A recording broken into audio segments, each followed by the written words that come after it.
Dr. Eric Kelly III and a host of phenomenal speakers from all around the globe for this 7-day virtual event that you don't want to miss. The mission of the Black Business Expo is to raise scholarship money from kids all the way from high school all the way from college. The Black Business Olympics is one of the largest Black business showcases in the world. It is an opportunity for businesses and companies to showcase their businesses globally. We are going to be giving away laptops up to $5,000 away to students. Again, I'm Olivia Appleberry, the founder of 2 Cents Finance and one of the speakers for the expo. I am so excited to see you there. For more info, go to www.blackbusinessexpousa.com or call 919-308-9090 and hope to see you there. I am Black Business. From the moment I wake until the time I sleep. Yes, I am Black Business. I am Black Business. Tell me, are you Black Business? I am Black Business. Do you support Black businesses? Listen, I support Black business because I am Black Business. Black Business Expo, one of the largest business showcases in the history of Black business in the world. The world! Sign up today at www.blackbusinessexpousa.com or call 919-308-9090. I am Black Business. I am Black Business. From the moment I wake until the time I sleep, I am Black Business. I am Black Business. Are you Black Business? I am Black Business. Do you support Black businesses? I support Black business because I am Black Business. Black Business Expo, one of the largest business showcases in the history of Black America in North Carolina. Sign up today at www.blackbusinessexpousa.com or call 919-380-9090. I am Black Business. I am Black Business. From the moment I wake until the time I sleep, I am Black Business. I am Black Business. Are you Black Business? I am Black Business. Do you support Black businesses? I support Black business because I am Black Business. Black Business Expo, one of the largest business showcases in the history of Black America in North Carolina. Sign up today at www.blackbusinessexpousa.com or call 919-380-9090. I am Black Business. I am Black Business. From the moment I wake until the time I sleep, I am Black business. I am Black business. Are you Black business? I am Black business. Do you support Black businesses? I support Black business because I am Black business. Black Business Expo, one of the largest business showcases in the history of Black America in North Carolina. Sign up today at www.blackbusinessexpousa.com or call 919-380-9090. I am Black business. I am Black business.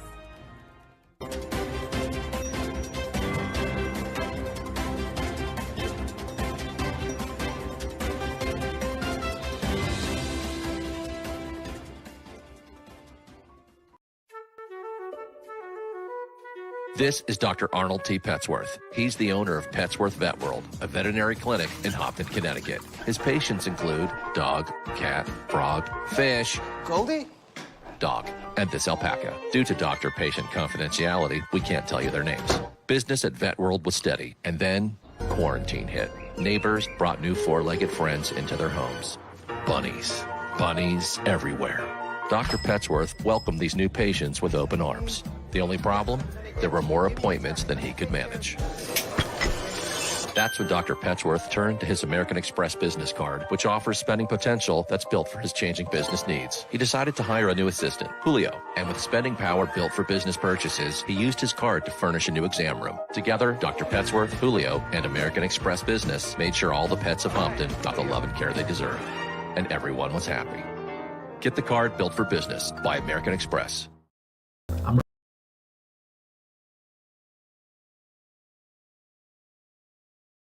I'm Ramon.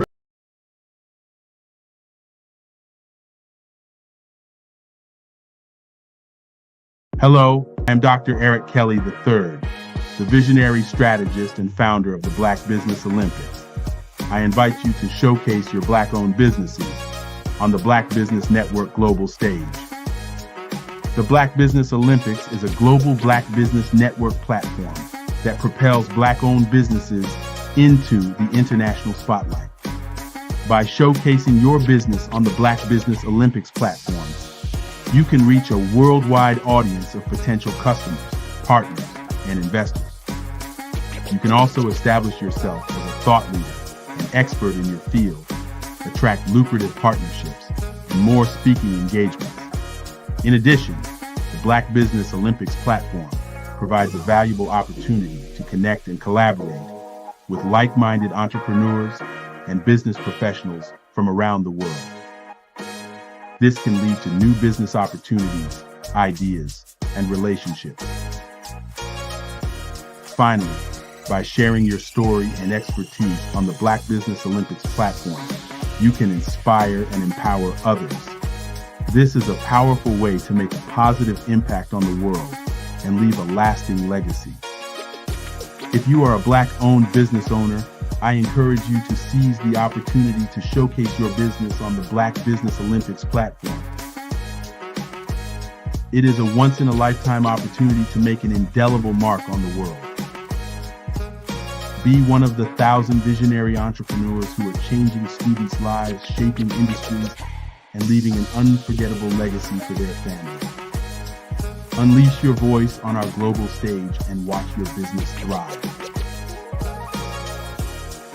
Black Business Olympics is one of the largest Black business showcases in the history of Black business in the world. Yes, the entire world.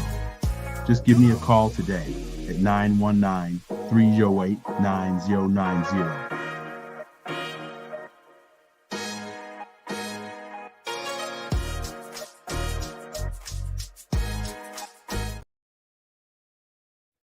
Hey everyone, it's Grant McGaw. Hey everyone.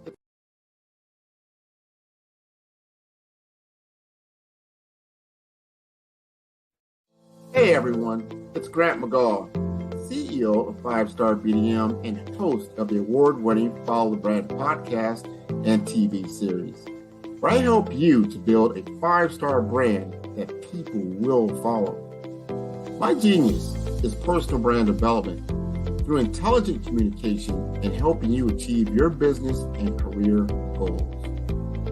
I am a requested speaker on digital technology and brand development issues.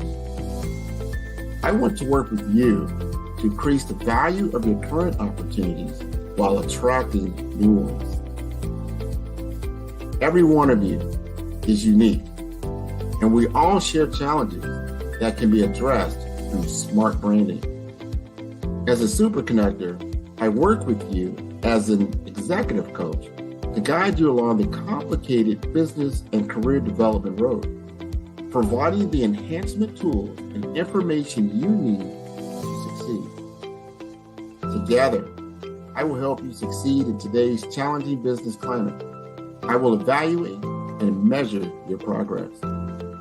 Best of all, I am right alongside you every step of the way. Build the brand called you. Genius is coming.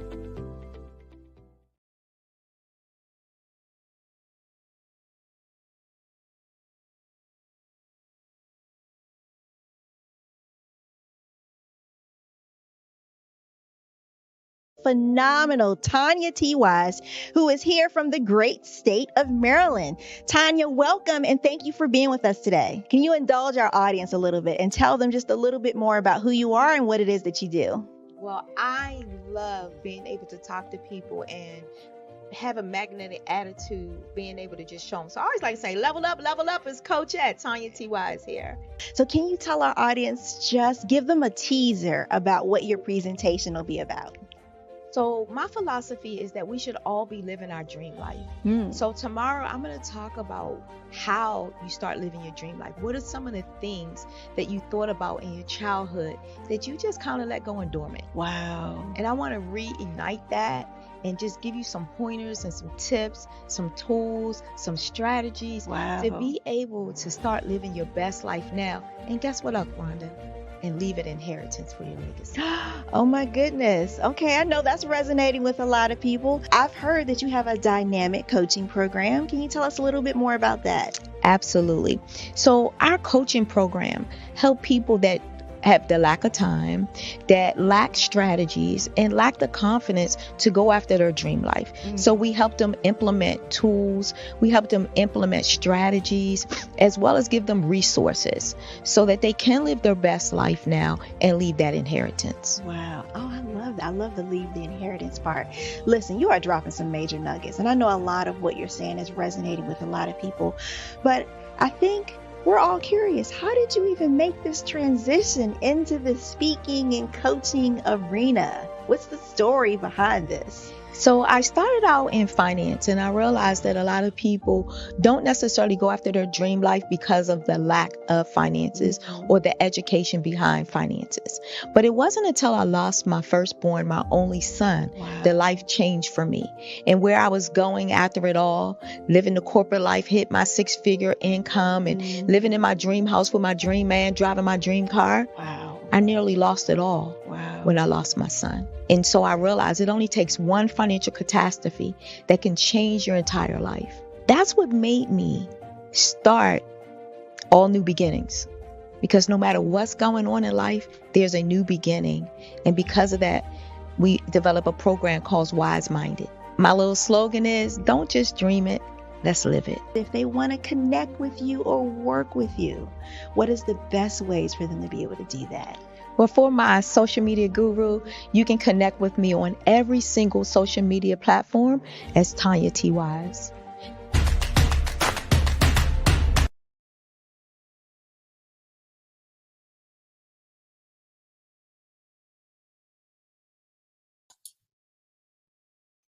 Hi, I'm Barbara Smith. Genius is common. My genius is executive coaching and professional corporate training.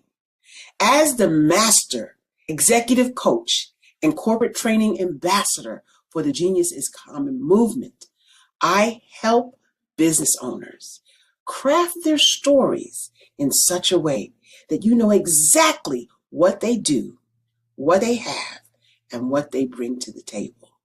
Many times as business owners, we are asked, so what do you do for a living?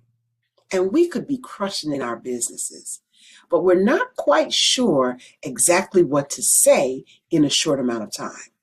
Well, I help you take those stories that are the reason why you're in business and why you're so passionate about your business and craft them in such a way that people are drawn to you as opposed to being repelled by you. Because every conversation, every time you talk to someone about your business, you are excited about it. But are you really conveying what you do, what you have, and what you bring to the table? And do really people understand why you care so much and why they should care that you have the solution to their problem? Well, I'm here to help you with that. As a master storyteller, I can help you with your stories and spin them in such a way that they are intriguing and fascinating. People want to listen to you talk about your business. That's why at the Genius is Common movement, I am the master executive coach and professional training ambassador. That's my genius. And genius, oh yeah, it's common. I was born in a little village on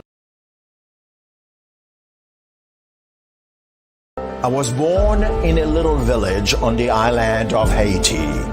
Many deadly diseases pounded me. It is as if they were on a mission to end my existence on this earth. I refused to give up. In 1983, I left Haiti and came to the United States of America. And I came with $5, 2 shirts. I didn't speak any English. I came to Atlanta. I got a job. I was a doorman. I was a doorman with a dream. What I used to come on stage. I'd rehearse this moment that I'm standing in front of you. That's the power of a dream. Maybe today is the day you begin acting as if you already have it. And then step out with full force. Take a risk. No condition is permanent. Don't let your situation distract you. You are chosen. You are called. You are born for a purpose in this life.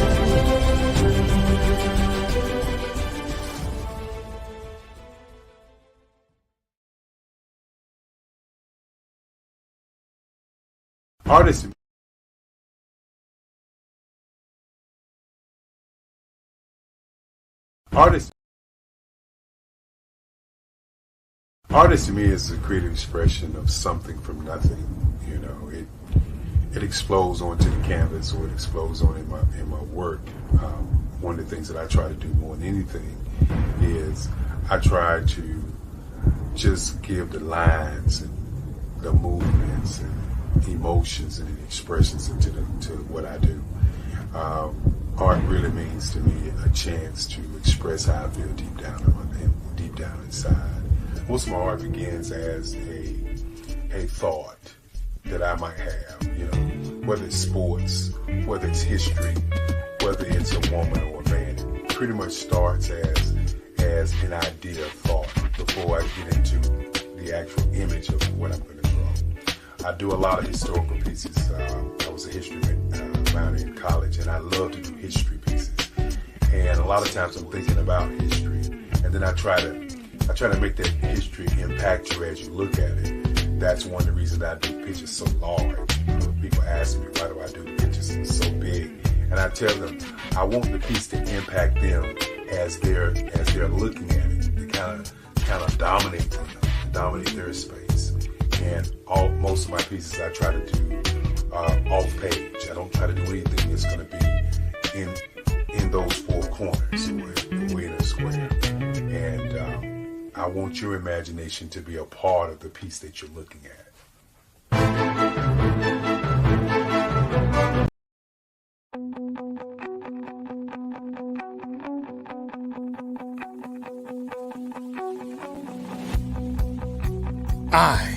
am Black business. From the moment I wake until the time I sleep. Yes, I am Black business. I am Black business. Tell me, are you Black business? I am Black business. Do you support Black businesses? Listen, I support Black business because I am Black business. Black Business Expo, one of the largest business showcases in the history of Black business in the world. The world. Sign up today at www.blackbusinessexpousa.com or call 919-308-9090. I am Black business.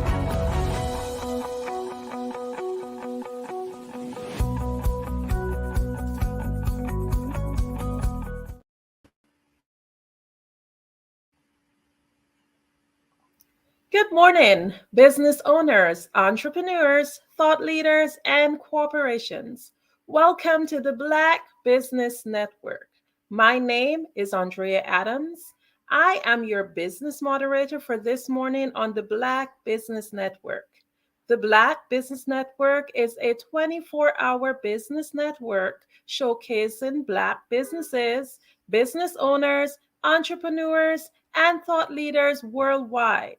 We have speakers from North Carolina, London, Singapore, Africa, Japan, and cities all over the United States. The Black Business Network is a global community sharing its business knowledge to empower, inspire, and educate businesses about business. Our first speaker for this morning is Dr. Michelle Boone Thornton. Dr.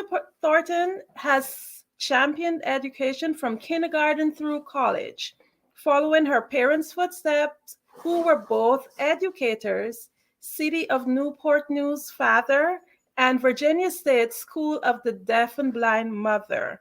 She thoroughly enjoys teaching and is grateful for the opportunity to help students of all ages discover their purpose, uncover their gifts and talents, and expand their world view. Dr. Boone Thornton believes that learning is a reciprocal process that creates a natural, interactive exchange of ideas, visions, and creativity.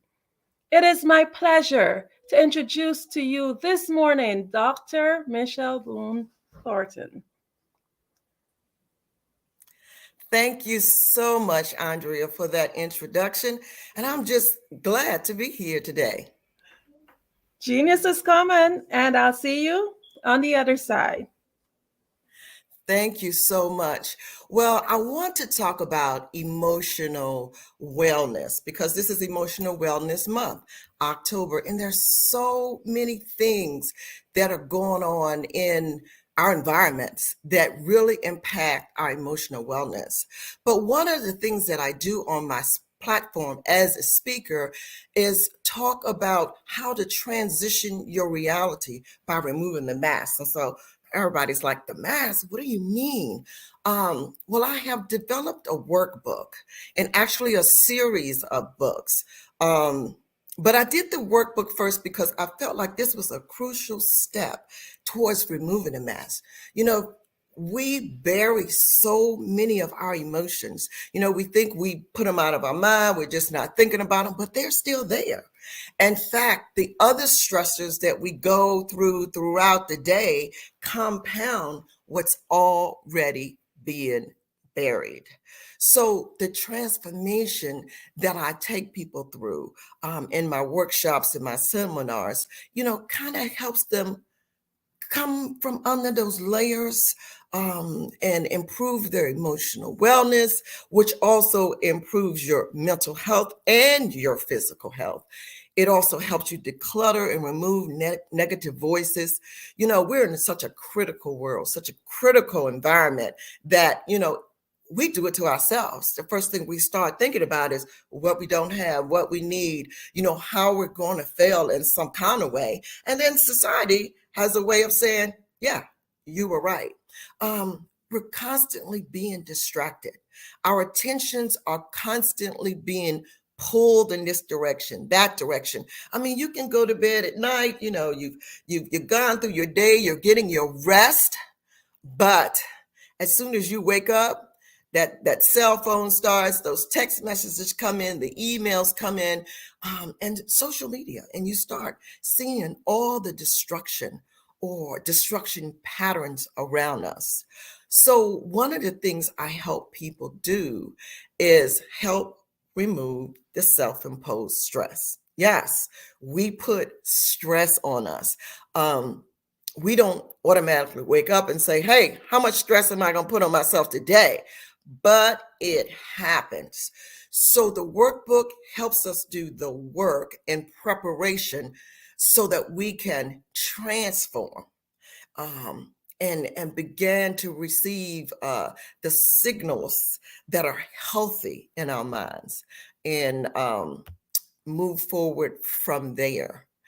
The lessons that I have in the workbook are really scenarios that kind of make you think about what's going on in your life and, prompt you to face what it is that you're burying.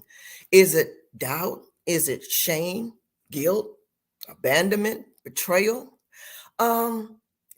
Things that kind of just lock you in to a way of thinking. No matter how bright you try to make your day, those things are still there because you've buried them. They haven't gone anywhere. And they're really what feeds your mind, that keeps that negative persona going over and over and over again.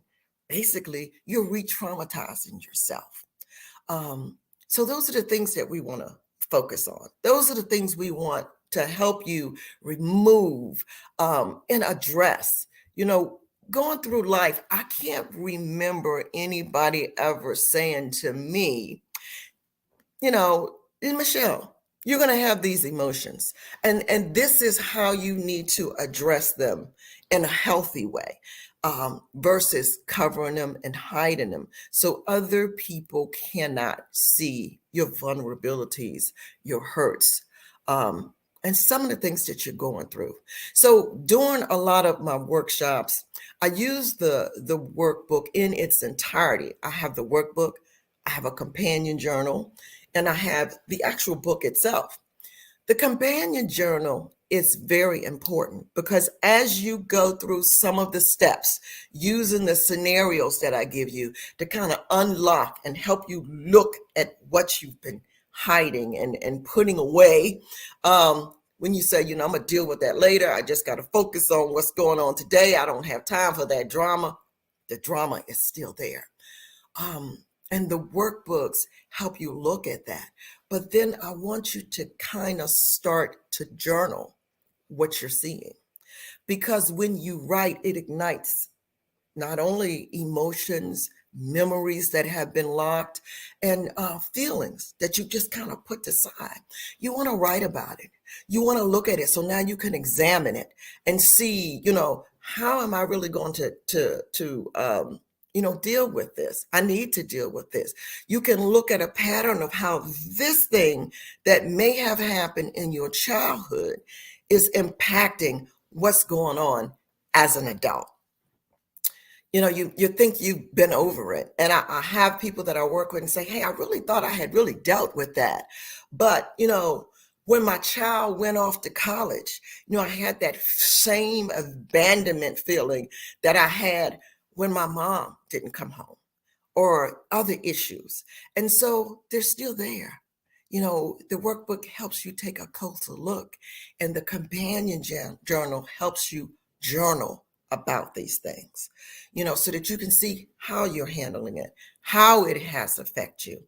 And even as business leaders, we're so focused on our business, maybe on the people that work for us, on our products, the sales, the people we're coaching and mentoring, that we don't realize that we take on their stresses and the stressors that are all in the environment on top of what we have deep down inside.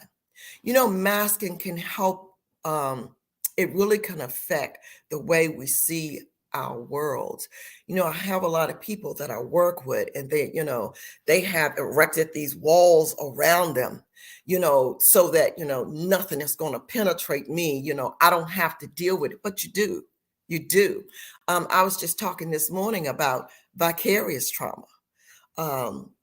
Things that happen to other people we know, people we have a relationship.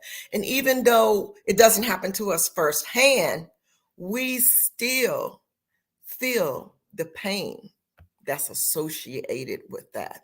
And so before I conclude today, I'm going to tell you more of how you can connect with me, how I can come in corporately or your nonprofit or even at university and talk to professors about removing this mask, because they're dealing with students who are just really dealing with some emotional issues that can impact every aspect of what we are doing.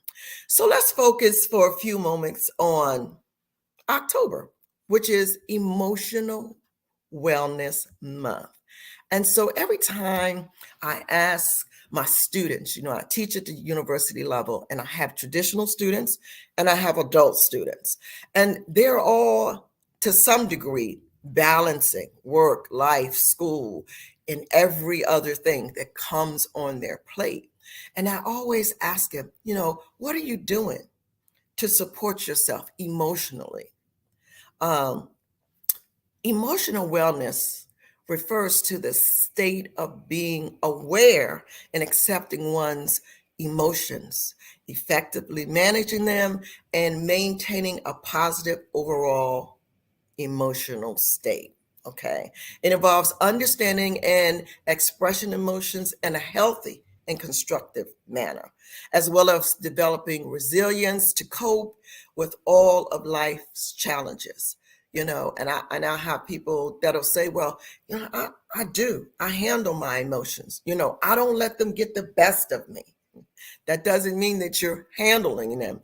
Oftentimes you can be burying them or masking them. And so I'm going to talk just a little bit about what that looks like overall for our physical health and symptoms.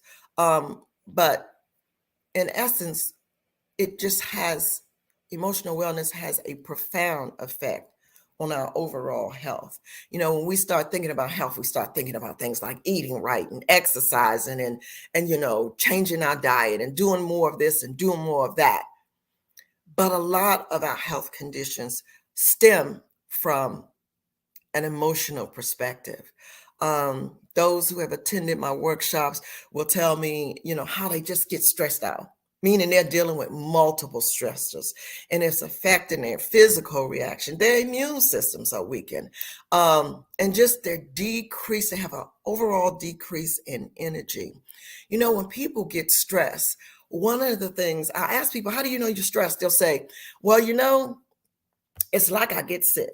I everything that comes out, I catch it. The flu, COVID, everything. My immune system just seems really, really low, and I take all these vitamins and it still doesn't work. Well, factors that impact emotional wellness, of course, the stress, high levels of stress, it can really work on you. So what we really want to do is manage it and maintain that emotional balance. When did you know your emotions are out of balance? We'll talk about that. Relationships. The quality of our relationships, both personal and professional, can greatly be influenced by our emotional well-being.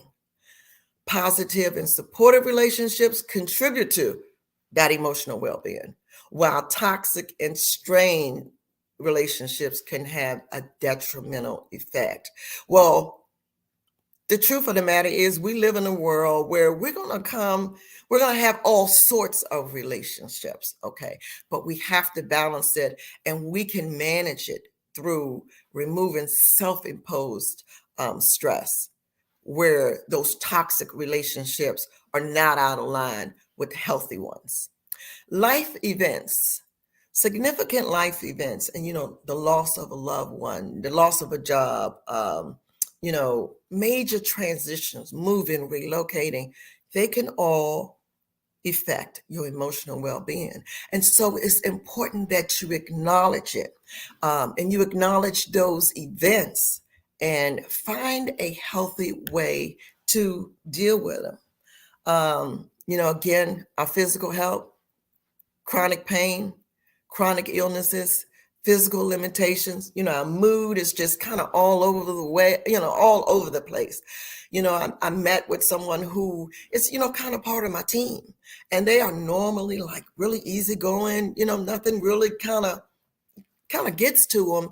And, we were talking about certain things that were happening at the university, and they were just really like, well, there's nothing I can do about it. And I'm like, okay, but this was really out of character for them. So, when people are in your life and you see that emotionally they're starting to act a little out of character, remind them about some of the things that they can do to address their emotional wellness. Sleep. Sleep is something that can really, really help, and quality sleep. I'm not talking about, okay, I got in bed at 9 o'clock, I tossed and turned. I was running everything through the day in my mind. I was thinking about stuff I have to do the next day. You wake up, you're exhausted. That's not quality sleep. So you really have to prioritize and maintain healthy sleep habits to support your emotional wellness. Self-care, I can't say this enough. Find things that bring you joy. Practice self-compassion.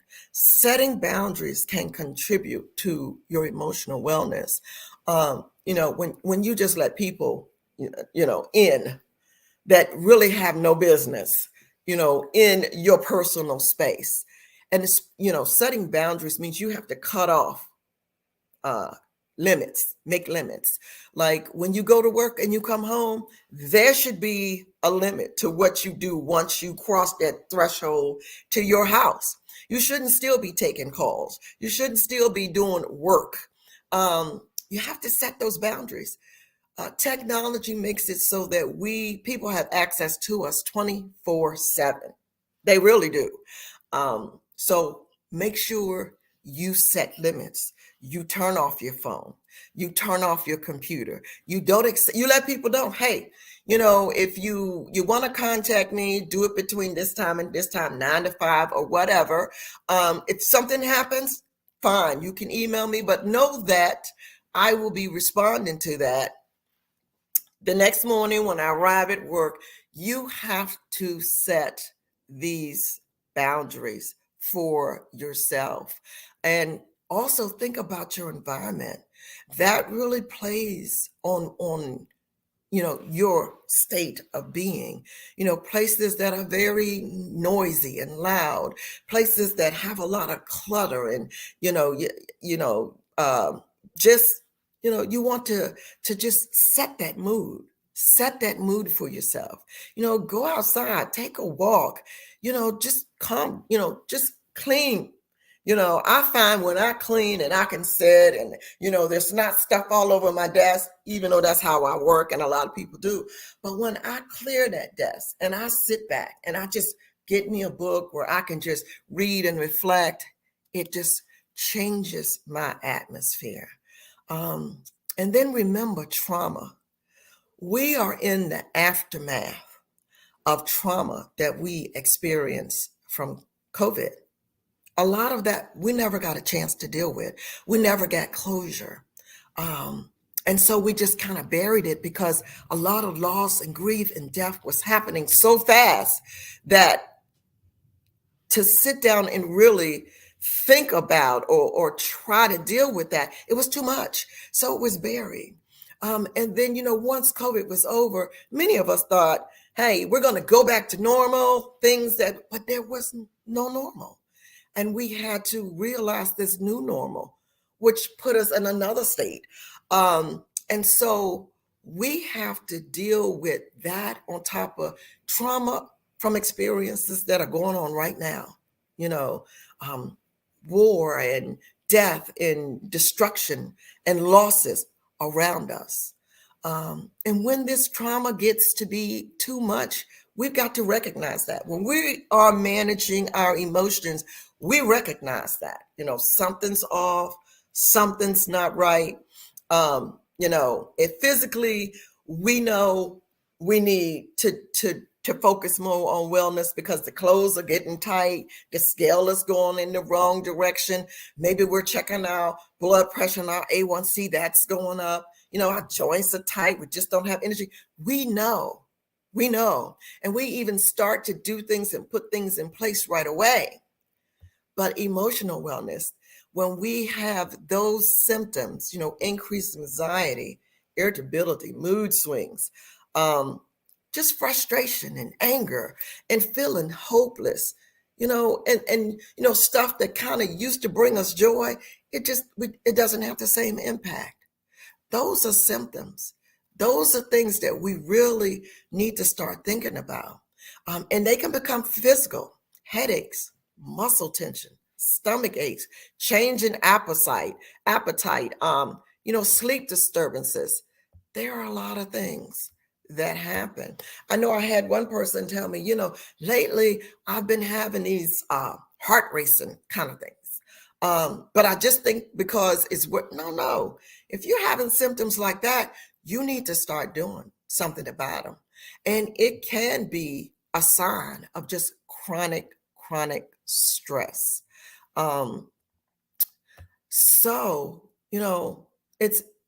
We got to do something. We got to make some changes. We got to put some things into play where daily, we are really self-aware and really in tune to our emotions, recognizing how I'm feeling. Why am I feeling this way? Recognizing any changes in our own behavior, trying to start to regulate these emotions by creating healthy coping mechanisms. And we'll talk about some coping mechanisms, emotional wellness, recognizing emotions in ourselves and in others. And so what I want to do is start talking about, some of the things that we can do. I talked about coping skills. It's a way to say, I feel this. What am I going to do to release this tension? What am I going to do? I can't just ignore it. I can do some deep breathing exercises, mindfulness, meditation that clears that clutter, that clears those racing thoughts. It calms them. Think about some of the things you can do. I always have people journal, because I realized in journaling myself that some of the things I didn't even know was a pattern. I journaled about it this day. I journaled about it, kind of crept up in what I wrote this day. Something's going on. Start looking at your boundaries. Am I putting boundaries up? Professional boundaries, my personal boundaries. Are people crossing them? And how can I kind of block those things? Think about your body rhythm. Is your body out of rhythm? And you'll start having some physical things, sleep patterns, digestion, metabolism, all of that. Look at your body rhythms. It really plays a lot into emotional wellness. Again, turn your phone off, set limits on that. Turn your computer off, set limits on that. Delegate. Don't try to do it all. You can, but it's easier with a team. And then ask for help. A lot of people don't want to ask for help. It's okay. It's okay. We don't always have to be Superwoman or Superman or come in and fix things. Ask for help. Get young people involved. I'm always trying to figure out how to get young people involved and get them focused. And watch out for the bait and switch on projects. I'll have people that'll say, let's do this project, and it'll sound great. And, once I get at it, it'll be like 3, 4, 5 people, and we're all working. And then the next thing I know, everybody else is off. And The project now lands in my lap. And so make sure that you are holding other people accountable. Yes, you have the expertise. Yes, you can do it. Yes, you can make it happen, but you're putting your body through stress. And because you don't see the stress like you would physically being traumatized and gaining weight and all that, you don't see, you ignore, you cover it. It is really adding to some unhealthy lifestyle, some unhealthy things in your life. So October, Emotional Wellness Month. Keep emotional wellness and things to manage your emotions at the forefront every day, daily. Start off your morning, meditation, clearing your mind. Start off your evening, end up your evening the same way. Don't take all that trauma and drama into the bed and sleep on it because it's there. You're just feeding it now to your brain. Let it go, release it. My workbooks, my workshops will help you do that. The Transforming Your Reality, Removing the Mask workshops, trainings, retreats, not for nonprofits and corporates and universities and everybody. I do them all over the world now, just not in the US. You can visit my website. You'll see video footage from workshops. You'll see video from international speaking engagements that I have done. You can go to Dr. Michelle Boone Thornton, all lowercase, Michelleboonethornton.com to connect with me, to book me, reach out to me. I always like to hear, because as a professor, I see students all over. As someone who's been in mental health for 25 plus years, I still, see clients. I've just did a grant for working with youth in my area. So I still work in the field of mental health. I share inspirational messages on LinkedIn, and you can connect with me there. I show up as the Unmasking Guru. And most importantly, the tools that I use. You can order my workbook, my companion journal off of Amazon. And I am coming out in October with the, guide to discovering your authentic self. This month, you'll see more about it. We will launch that book at the Global Chamber Transformational Writing Conference in Puerto Rico, December 7th through the 10th. And so for more information there, you can go to the transformationalwritersconference.com and find out more about that. But I have just totally enjoyed being here talking to you today. And I want you to really put your emotional health and wellness first. Make it a priority. I know people who they tell me, Dr. Boone Thornton, I walk every day. I exercise every day. I really try to eat right. Maybe not all 3 meals, but I really try to eat right. But I want you, from the emotional standpoint, to start using some of your coping skills. Remove some self-imposed stress that's just caused by society and technology in general. Do those things. Start looking at how you feel at the end of the day and address it and take action. Thank you so much. Wow, this has been such an enlightening start to this morning, Dr. Boone. I would like to ask you, there's something that stood out to me when you mentioned about having your environment clutter-free and cleared out. I did that most recently, and that's something I find that I do whenever everything feels as if it's overwhelming. Can you just zoom in a little bit more on that and how it really affects your mental state? Absolutely. One of the things that we have to get rid of is distractions. And when the environment is cluttered, that's part of the distraction. There's things that distract us and keep us from focusing all throughout the day.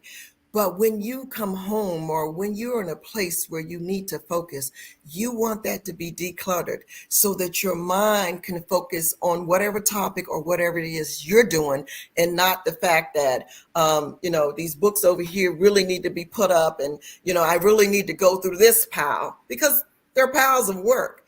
So you have to sort that out and just start fresh. Amazing. I know it's easier said than done. Many of us, we fight a really big mental battle. Can you just tell us, like, what steps or what are the first steps a person should take in order to get things on track and put themselves into that frame of mind that they need to be able to succeed? Absolutely. I like how you say frame of mind, because it is a frame of mind. If we start thinking about all of the things that come against us emotionally, that add to stress throughout the day, then it'll put us in a frame of mind that we need to be addressing that every day, all day. And it is difficult because so many things can overwhelm us. We don't have a lot of time. And so we're working stuff in. But this is the first thing that we need to address. So little small things, even if it's just taking a moment of quiet, silence, just to quiet your mind and calm yourself. Start there, and then you can work up from there, adding more things so that you're doing 30 minutes and an hour, outdoors, indoors. Find those places of calm for you. Thank you. Can you tell us if there's any correlation between your thoughts and your mind and your health in terms of your physical health, not just your mental? Absolutely. We've always been told to think good thoughts. You don't want to start out the day negative. But what happens when we bury the negative emotions, they're still there. They're still clouding those good thoughts that we are having. And so mentally, we have to, a lot of people do self-talk, that's great. But mentally, we have to understand that the negativity is there and that we need to address that first. First thing in the morning, last thing in the evening, because it just piles on us all day. And so that will just give us a release. I work with a lot of people and they say, I just feel, like I've gotten a restart when I do that. And so I want you to do what you can to restart your thoughts every day, to reframe and restart. Okay, just one more question before we wrap up. What do you think is the source of the negative thoughts? What is the source of it? It's just our environment, Andrea. You can turn on the TV and there's war and there's death and there's destruction. You can go into the grocery store and bread is $8 and eggs are $7. And, when you start thinking about, how am I going to get to work? How am I going to feed my kids? Gas is, $8, $9. It's all over. It's everywhere. That's the source. Just waking up and living in the world that we live in, it's the source. We hear about death, destruction, all day long. We can't get away from it. So because of it, we have to be cognizant of what we do with that and how we release that throughout the day. And that will help our emotional state. Amazing. So in closing, can you just tell us, when we connect with you, what results do we get and how do we connect with you? Well, you can connect with me through my website, drmichelleBooneThornton.com. I also show up on LinkedIn as the Unmasking Guru. And when you connect with me, I will, especially if I'm doing a workshop or a training, I use my tools, my workbook, my companion book, and my actual authentic book to help you become that person, to help you look under the mask at everything that you have been masking, emotions, hurts, harms, everything, and to deal with that and to unmask. And so, the sooner we start doing it, the better, because there's just so much going on in our environments every day that we cannot continue the way that we are, taking in the level of stress and pressure that we're presently working under. Thank you so much for embracing us with this great start, this great information. You are welcome. Genius is common, and I'll see you on the other side.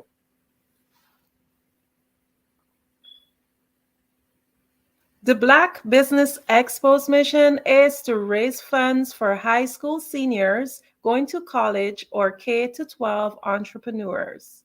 This expo is a fundraiser for students. You may go to www.blackbusinessexpousa.com to donate to the scholarship fund or use the Cash App BBXUSA. Our goal is to give laptops and up to $5,000 to 10 students. Students can register online at www.blackbusinessexpousa.com. Every dollar counts, so we want to remind you to donate to the scholarship fund. We want to thank our Black Business Expo USA sponsors for October of 2023.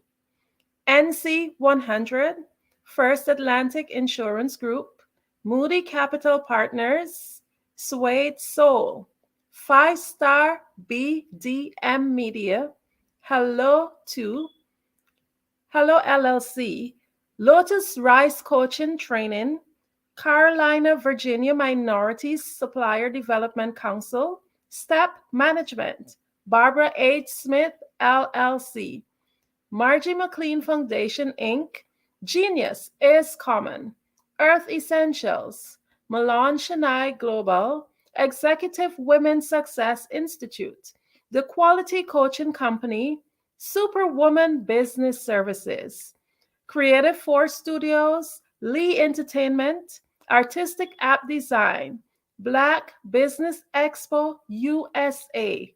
Genius is Common, and I'll see you on the other side.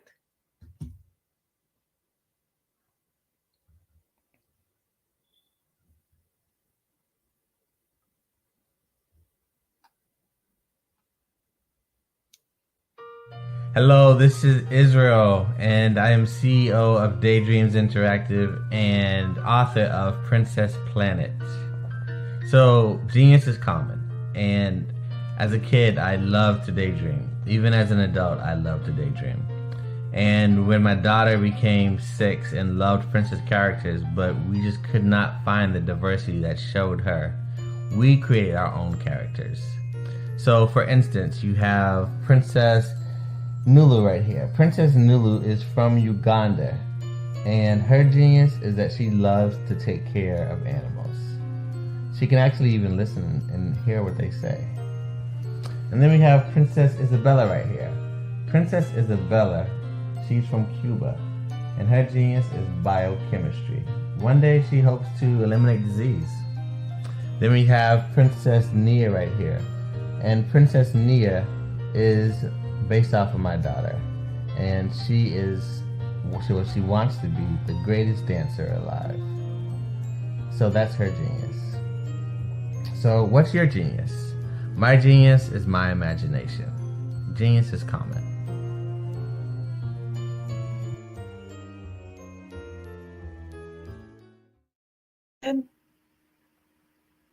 Hey guys, my name is Caden. I'm the CEO of Caden Teaches, and my genius is teaching kids about financial literacy. Throughout my financial products, such as my financial flashcards, my activity book, and my newest project, my financial bus, which I bought.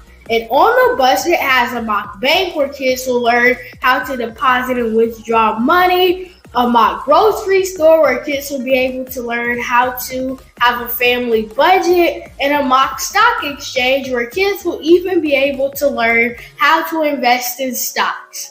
Now, I decided to start teaching kids about financial literacy because I find that most kids graduate high school without even knowing the basics about financial literacy. And I feel if I were to teach kids about financial literacy, that I would be able to help kids tap into their genius. And I actually learned about financial literacy to my dad because I would go to business meetings with him, and I would always see that they were talking about financial literacy. And at that point, I didn't understand what financial literacy was. So I took it upon myself to learn about financial literacy and teach it to kids in a way that they could understand. But I want you guys to help me help kids tap into their genius by going to my website, cadenteaches.com, and you can sew into me in my financial bust by going to my GoFundMe link. And remember, if Caden can, you can too, because genius is common.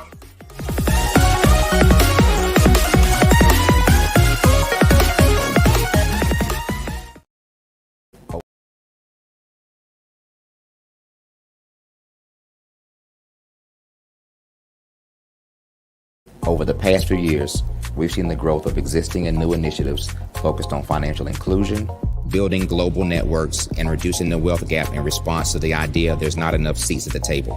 Whether their outcomes are to increase the representation of Black executives on corporate boards, ensure an inclusive global economy, or to create new U.S. African commercial pathways, the strategies are often carried out by separate programs. The question is, should they be?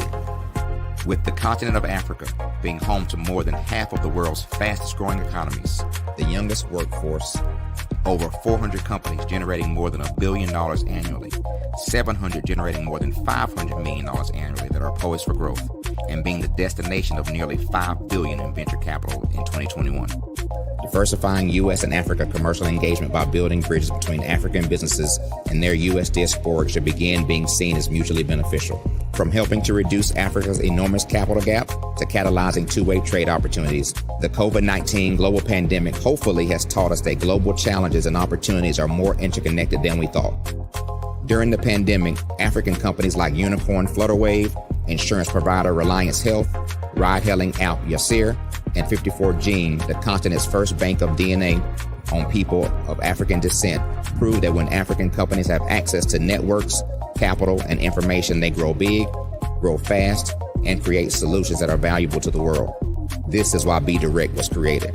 We are the first U.S.-based but African-centric board preparedness and board search company designed to connect U.S. Black talent and corporations to African businesses.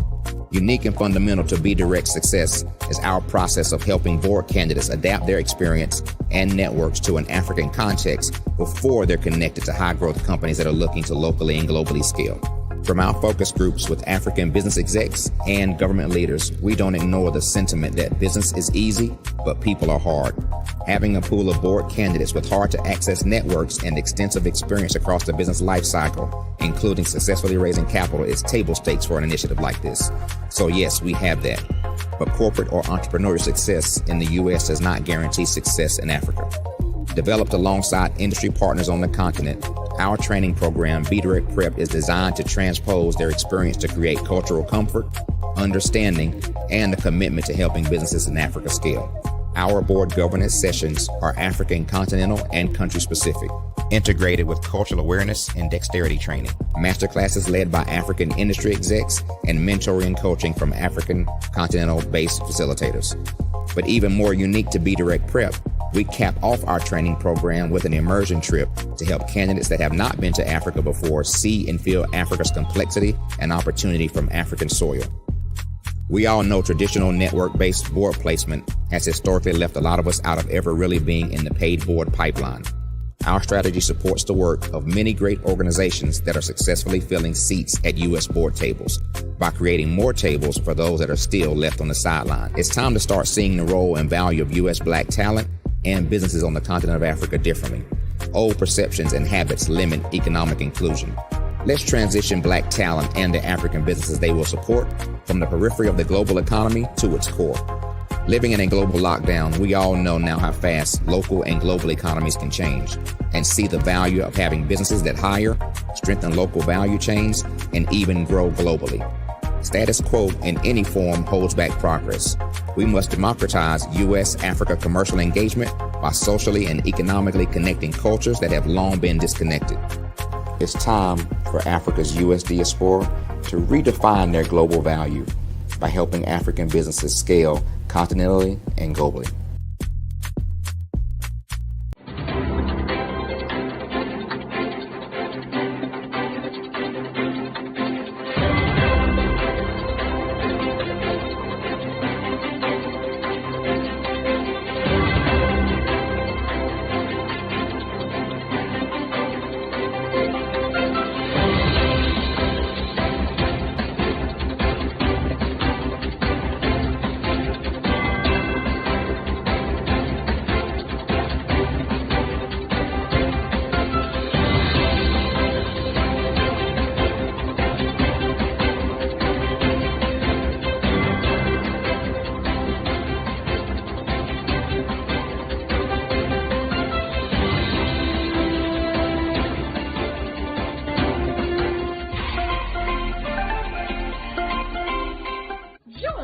Dr. Eric Kelly III and a host of phenomenal speakers from all around the globe for this 7-day virtual event that you don't want to miss. The mission of the Black Business Expo is to raise scholarship money from kids all the way from high school, all the way from college. The Black Business Olympics is one of the largest Black business showcases in the world. It is an opportunity for businesses and companies to showcase their businesses globally. We are going to be giving away laptops up to $5,000 away to students. Again, I'm Olivia Appleberry, the founder of 2 Cents Finance and one of the speakers for the expo. I am so excited to see you there. For more info, go to www.blackbusinessexpousa.com or call 919-308-9090 and hope to see you there. I am Black Business. From the moment I wake until the time I sleep. Yes, I am Black Business. I am Black Business. Tell me, are you Black Business? I am Black Business. Do you support Black businesses? Listen, I support Black business because I am Black Business. Black Business Expo, one of the largest business showcases in the history of Black business in the world. The world! Sign up today at www.blackbusinessexpousa.com or call 919-308-9090. I am Black Business. I am Black Business. From the moment I wake until the time I sleep, I am Black Business. I am Black Business. Are you Black Business? I am Black Business. Do you support Black businesses? I support Black business because I am Black Business. Black Business Expo, one of the largest business showcases in the history of Black America in North Carolina. Join Dr. Eric Kelly III and a host of phenomenal speakers from all around the globe for this 7-day virtual event that you don't want to miss. The mission of the Black Business Expo is to raise scholarship money from kids all the way from high school, all the way from college. The Black Business Olympics is one of the largest Black business showcases in the world. It is an opportunity for businesses and companies to showcase their businesses globally. We are going to be giving away laptops up to $5,000 away to students. Again, I'm Olivia Appleberry, the founder of 2 Cents Finance and one of the speakers for the expo. I am so excited to see you there. For more info, go to www.blackbusinessexpousa.com or call 919-308-9090 and hope to see you there. I am Black Business. From the moment I wake until the time I sleep. Yes, I am Black Business. I am Black Business. Tell me, are you Black Business? I am Black Business. Do you support Black businesses? Listen, I support Black business because I am Black Business. Black Business Expo, one of the largest business showcases in the history of Black business in the world.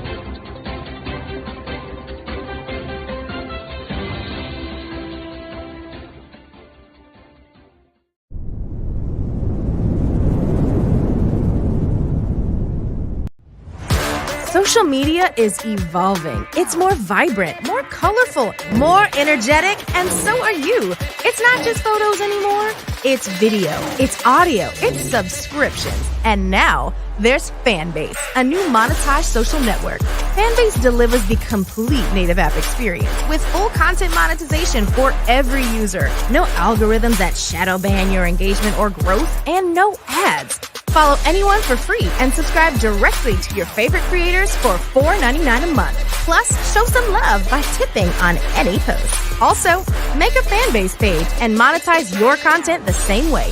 Finally, connect with your followers by posting the amazing content you already create. And now, get paid for it. It's time to energize and monetize, because everyone's a fan of something and everyone has a fan base.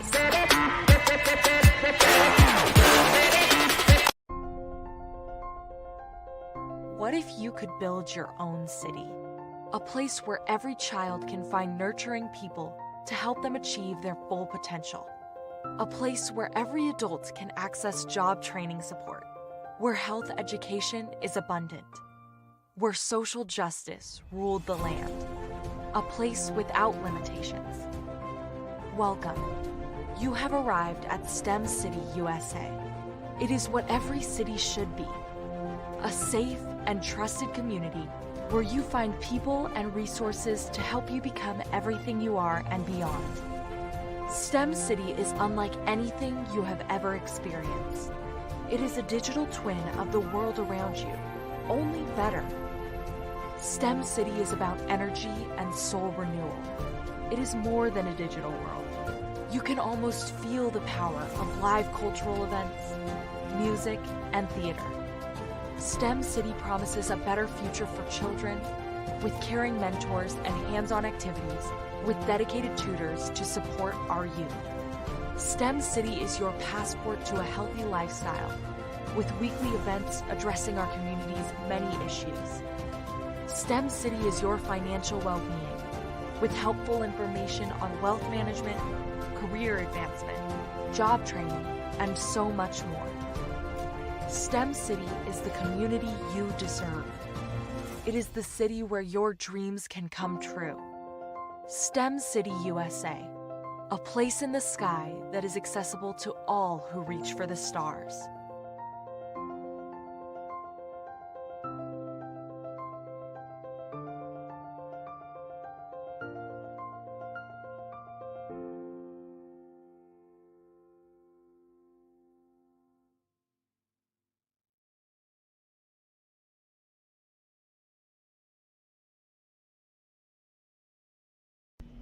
Why do I do what I do?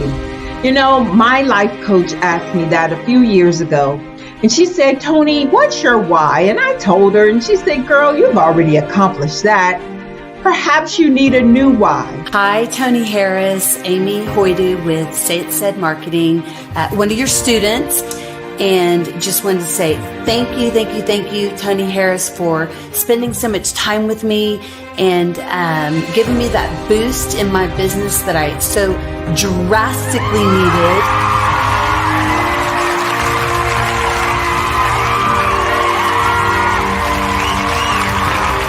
My why is to touch, move, and inspire my clients to take drastic steps to be better than they were before they met me. I'm a resource. I'm a connector. I want to help people build deeper relationships that are beneficial to their life and business. That's what I do best. So, first thing you got to do is show up. And speaking is a way to magnetically attract your ideal client to you. How many of you use social media that way? Absolutely, and this is how you look to the world. Drastic steps are the steps that are needed to be successful. And my business is drastic denotes a mindset.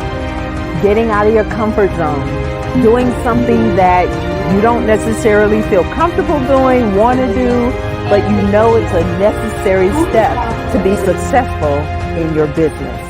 I get the most satisfaction when I see my connections flourishing into relationships long after I am gone. Hi, my name is Jasmine Augustine with Media Jasmine, and I've joined several networking and referral groups in the area. And Network in Action Northeast Houston with Tony Harris Taylor is one of the best organizations that I've joined. I love that piece of what I do, and it is what fuels my fire.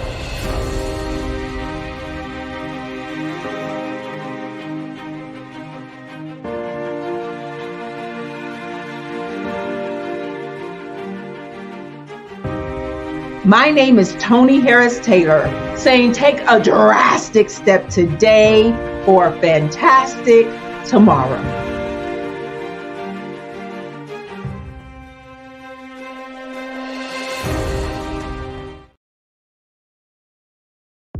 The Black Business Network and Black Business Olympics are essential platforms for Black business owners globally. They provide the tools and support you need to succeed in today's competitive marketplace. Join us today as we collaborate together with businesses from around the world to support our children, students, and young future entrepreneurs, Black businesses and corporations. We raise funds for students going to college and young entrepreneurs who are aspiring to be business owners, and we invite you to be a contributor today. Visit the website www.blackbusinessexpousa.com to connect with and learn more about how the Black Business Network and Black Business Olympics can help you not only share your amazing business story to businesses, but also serve future generations. Hello, my name is David Jones, CEO and co-founder of the Hello LLC, where we help businesses build a culture, brand and experience, and leverage technology to pivot into Web3. Join the Black Business Network streaming live into Roku, Metaverse, STEM City, Black Multiverse Enterprises, Hulu, YouTube, iHeartRadio, Apple, Facebook, LinkedIn, Spotify, Twitch, and Google Podcasts. Tune in, turn on, and let's thrive.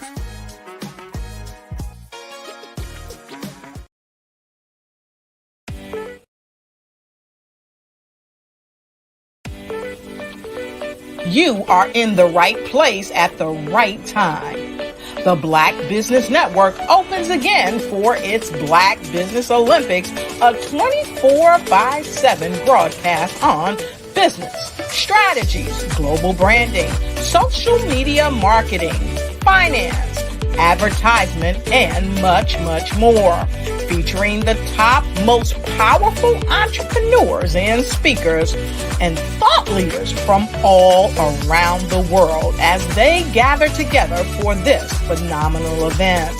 Join the Black Business Network streaming live into the Metaverse, STEM City, USA, Black Multiverse, Pod TV, Roku, Hulu, iHeartRadio, Apple TV, YouTube, TikTok, Instagram, Google Podcasts, Facebook, LinkedIn, IBM TV, Spotify, and Twitch.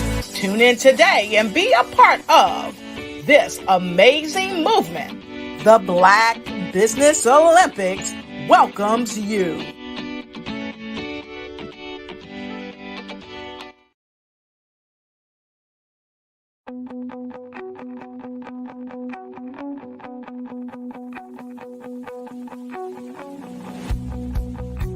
I am Black business.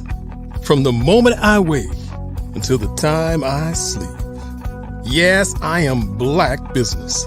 I am Black business.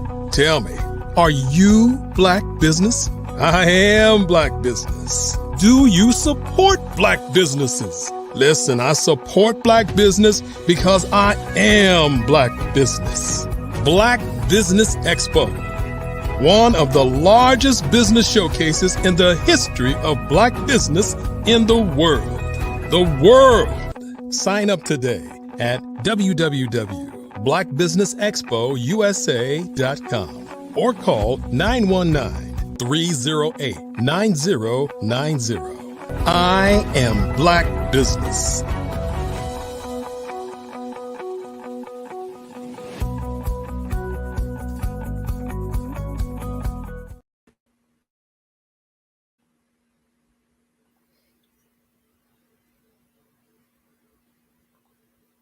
Good morning, business owners, entrepreneurs, thought leaders, and corporations. Welcome to the Black Business Network.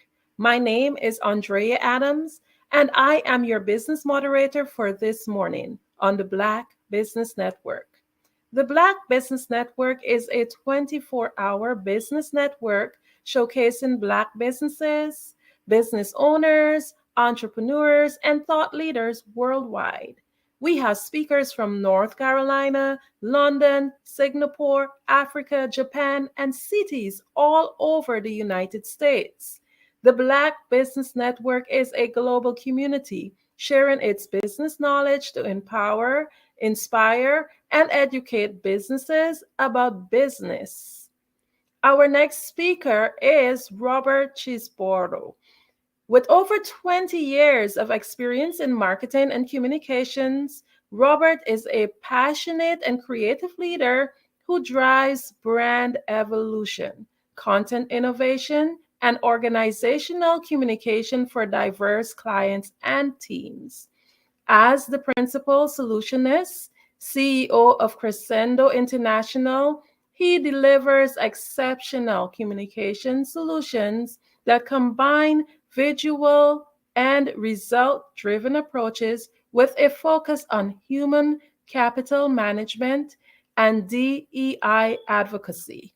Some of his key achievements include revitalizing employee engagement, leading crisis communication, and building cohesive teams across departments and industries.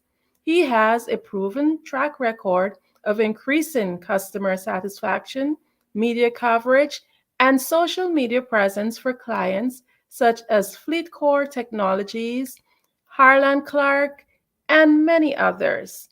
He is always eager to learn new skills, explore new challenges, and collaborate with forward thinking professionals. I present to you Robert Chisboro.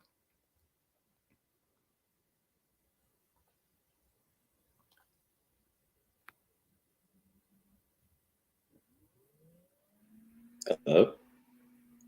Hello. Hi, Robert. Hi, how are you? I am doing great this morning. Awesome. I am doing well. Amazing. So, we're just delighted to hear from you, to hear about all that you have to offer. So, just let's get into it. Can you share with us first a little bit more about yourself? Sure. I call myself Mr. East Coast, born in New York. I grew up in Florida. I have always been a salesman. I'm a creative to the heart. And I'm very analytical in the same instance. So I cross a lot of bridges when it comes to me as a person. Yeah. I try my best to touch everything that I can. That's a great thing. So let's learn a little bit more about your brand. Crescendo International has made a significant mark in the branding industry. Can you walk us through the inspiration and vision that led to the foundation of your company? Well, Crescendo has been a merge of a ton of different ideas that and processes that have come to me. I'm a creative, like I said, so I started doing graphic design. I don't want to date myself, but I started doing graphic design for a long time ago and have built on that business. So going from doing design and print to doing web to social media, everything that falls in the communications realm falls under my umbrella. I call myself a ventriloquist. Amazing. Okay, so branding and social media, that is actually the way forward. So the concept of every employee becoming a walking, talking reflection of the brand is very powerful. How do you ensure that this philosophy is ingrained in each member for your client's team? Well, as a whole, you have access to one of the key forms of advertising. It's word of mouth. If the word of mouth that you can semi-control is your employees or your colleagues. So I focus a lot on internal for my clients. I focus a lot on their internal conversation that they have, so that way they make sure that their employees are happy, so their employees can sell whatever the product that they're doing is. If you have a drink, your employees should always have that drink at the house. It should something that they have that they're able to give away, and able to expose to other people. It's whatever your product is, you should want your employees to have a piece of it. I love that. I always believe that we are our brand and we represent it, because I can remember working in industries before where the company's main focus was to ensure that each employee represented that brand. So that indeed is very much so a forward-thinking way. So let's dive in a little bit more into like identity versus market. You offer services that revolve around brand identity and market penetration. How do you strike the balance between maintaining a consistent brand image and still being able to adapt to the change in market?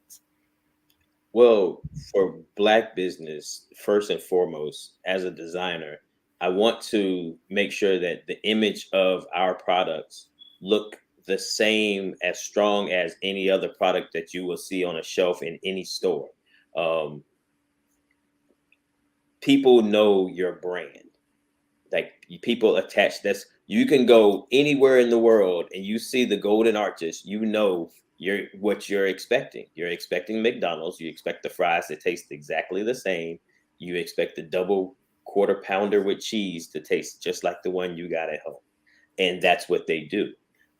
So you have to build your brand based on the same thing. The market penetration aspect of it, I'm a pusher. So I will push your brand. I will continuously push your brand to the point where it can be a little aggressive, but it works. Wow, that sounds very interesting. I'm very much so inclined to connect with you after this so that we can talk a little bit more about that. And I'm sure that the listening audience would love to learn more too. So we talk about identity versus the market. So what about event mastery? Event and production management is like a key service for your company. So how do you believe that events such as product launches and contribute to shaping and elevating a brand's perception in the market? I am an over-the-top guy when it comes to event-based stuff. So I want to blow people's mind away. I am very big on counter positioning, where we take your brand and put it somewhere that it's not expected at all, even mixed into something that has no real need to be there. I love doing that because it gets so much exposure, because people pay so much attention. And that's the whole key, is to draw the attention. When you look at a billboard and you're driving down the highway, you have 7 seconds to capture that message. And now you probably don't have that, because we drive a lot faster. So it's quick. You have to penetrate very fast. I'm glad that you mentioned the 7 seconds, because I actually teach youths the art of public speaking, and that one of the things that I teach them is the importance of that first 7 seconds. It is everything. That's what makes or breaks your brand. So we talk about branding and identity, the market, and so forth. But what about digital growth? Because we know that it's not the same as before. Before it was brick and mortar only, but now a lot of stuff is really digital. So the digital realm, especially with platforms like social media, is constantly evolving. How does your company stay ahead, Crescendo? How do they stay ahead of the curve to ensure that its clients have a robust and adaptive digital presence? Well, Crescendo is the peak. So we're going to push all of our people, all of our clients, to explore every aspect of social media. It is today, and you're not going to escape it. You can want whatever, but it's there. So we try our best to make sure that we deliver a solid penetration. It's how we got the Los Angeles Lakers as a client. The owner started following a feed that I did, and then I got a message saying, "Hey, we love what you're doing. We want you to continue to grow, and we want to pay you to do it." Amazing. So, Amazing. Well, that only simply says that you're doing what you're doing well.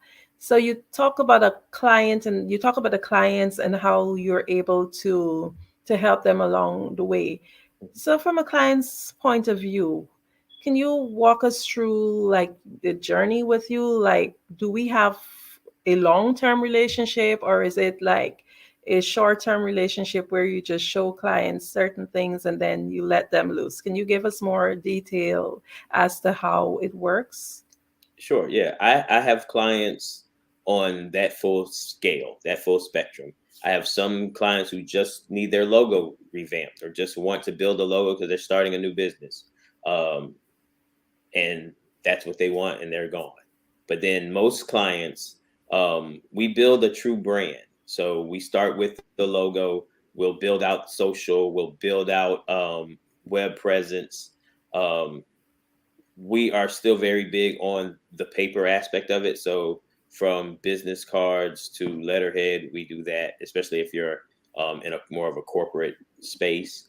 And then that's really kind of a phase one for my company. And after that, we push our best to continue to build out that true marketing. So we want to make sure that we cover not only your target audience, but the audience that you're missing. We look to try to make sure we spend in the budget to touch as many people as possible. Wow, that's so amazing. So basically, it's like an entire coaching journey when someone signs on with your company. Absolutely, because everything won't work. We're very blessed to be able to say that most of the items, most of the way we go with something works, but everything doesn't. You just have to be able to pivot. You have to be able to find a solution. It's where I kind of dubbed the title solutionist, because that's what I do. I'm going to find a solution. It may not be exactly what you're thinking, but it's going to get you to the finish line. Amazing. So we were talking about digital growth, but we're going to go to growth generally. As a new business person, in terms of working with your company, do you have like a specific market that you work with, and do you have like different packages that are available for different businesses, maybe a smaller business versus a mega business? I love startup business. I would say probably 60% of my time is dealing with startup business. So I don't do an individual package saying, "Hey, all restaurants, this is what it costs," and then clothing line, this is what it costs. It's really it's an individual based kind of solution, because everyone needs something different. So, I just try my best to work with the new business. I want your new business to look just as good as the company that's been around forever. And when someone walks in the store and they see your product on the shelf, it compares. I'm an old school magazine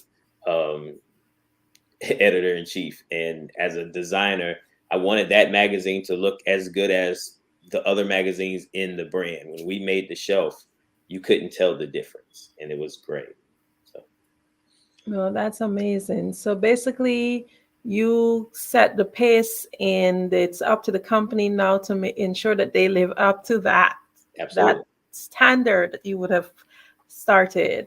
So let's go a little bit into the future horizons. Given the rapid changes in branding and marketing landscapes, what are Crescendo's international plans for the future? Well,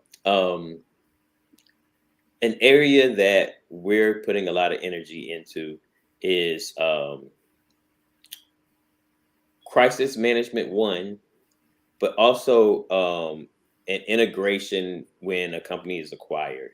One of my stronger clients grow by acquisition. So we are able to offer a deep dive into their culture and how to merge those cultures together.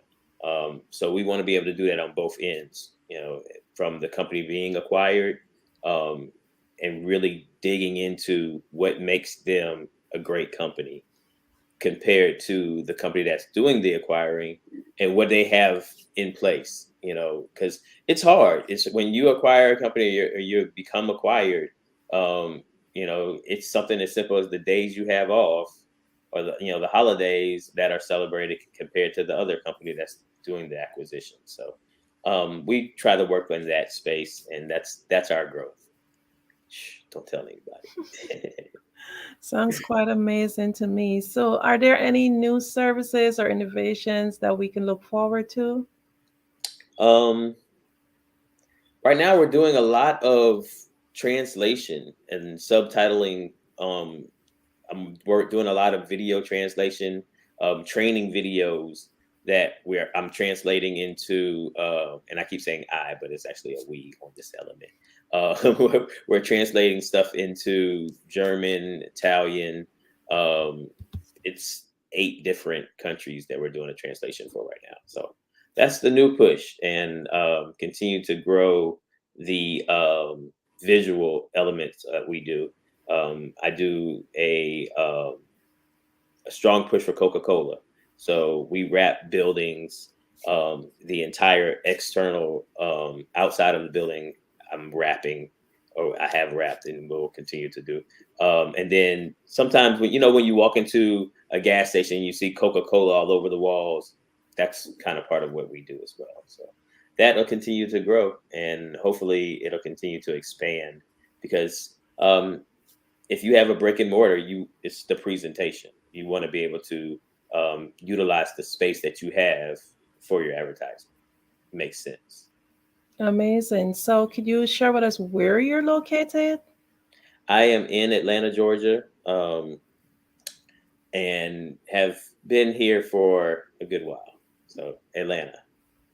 Okay. And can you also share with us where you serve in terms of how far out are your clients? Oh, we're international. We're truly international. I have clients in Grand Caymans. I have clients in Ghana. We're truly an international company. Time does not matter to me. We're up when we need to be. That's quite amazing. So I want to go in a little bit into AI. How does your company utilize AI, if you do at this time? Well, ChatGPT is a really strong tool if you know how to manage it. It helps when you're trying to construct a message very fast. It helps. But you have to be able to rewrite it. You have to be able to add that human element to it. So it gives you a good base. It's kind of like building a house. It gives you a really good foundation if you want to use it. Like I said, I'm a creative, so I'm not a huge fan of type in something and it designs something for you. Not a fan of it. I haven't seen a lot that works well at this point. But hey, if it works for you, absolutely utilize it. It's AI is what the internet was back in the day when we had the dial-up. I'm aging myself again, where you had to plug it into the wall and it dialed up and dialed in. Everyone had the AOL disc. Back then, that's what this AI is now. So I would advise, get involved, utilize it, figure it out, become a guru of it, know it, and those are the elements that fall in my lap. You just have to be able to grow. You have to be able to continue to educate yourself and learn new skills, and that's kind of where my business has grown. Amazing. So I want the audience to get a wider picture of exactly what is it you do, because it does sound like quite a lot. You mentioned wrapping buildings, but I also want to find out, for example, I have a company and I'm rebranding. I have a CMOS company, if you're talking to a business like mine who's about to rebrand, how would you be able to lend advice, or what kind of services would you be able to give to a business like mine? Okay, so from the beginning, the graphics, the logo, the packaging, that's what we do that from the beginning. We manage social from the beginning as well.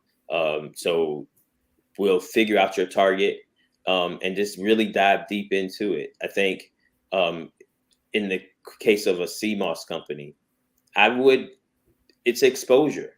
The people that know about CMOS know about the benefits of it. It's the people who don't know. So I would figure out a method of distribution. I would let people try it. You have to try this. And if they try it, they're hooked. That's just what CMOS does. It's such a good mix of minerals that once you start it, and I'm on, once you start it, you have to continue because you will truly feel different. So that's what I would do. Most definitely. That's quite interesting. I'm seeing here, and I know the audience is quite intrigued that it's pretty diverse, because if you're talking about from as intricate as a logo to branding and bottling and packaging your products, that's like a complete package that you have to offer. So I'm sure that you have an amazing and dynamic team. Also, I know there are many businesses out there. I don't know what your competitors are like, but just for the sake of our audience who might want to know, what makes your company more unique? Why should we come to your company? We're truly a one-stop shop. Like someone can come with an idea or a process, and if they have enough money to put behind it, we can create it from the start to beginning. It's every element of the success from product beginning to inception to exposure, we can manage. My team is very diverse, and they just dive in. So yeah, we'll figure out a way to rebrand, remarket, and exposure. It's nonstop from us. That's quite amazing. Quite amazing. So can you share with us what is maybe one of your or two of your greatest strengths as a company? Two of my greatest strengths as a company. Mm-hmm. We're able to convey the message. A lot of comms companies, which is kind of where we fall, a lot of comms companies, they can put your message out for you. But we actually construct the message. Like I said earlier, I'm part ventriloquist. We're going to create the message. We're going to show you how to put the message out. We're going to guide you through the media exposure of it and make sure the message is conveyed the right way. We manage that entire process for a lot of different companies. So it's once you catch the company's voice, then it becomes easy. Okay, I am so excited to learn more. So can you share with us, how do we find your company? How do we get in contact with you? Well, the easiest way to get in contact with me is via email. And my email, I just use rcheeseborough@gmail.com. Like I said, my company is a ghost firm.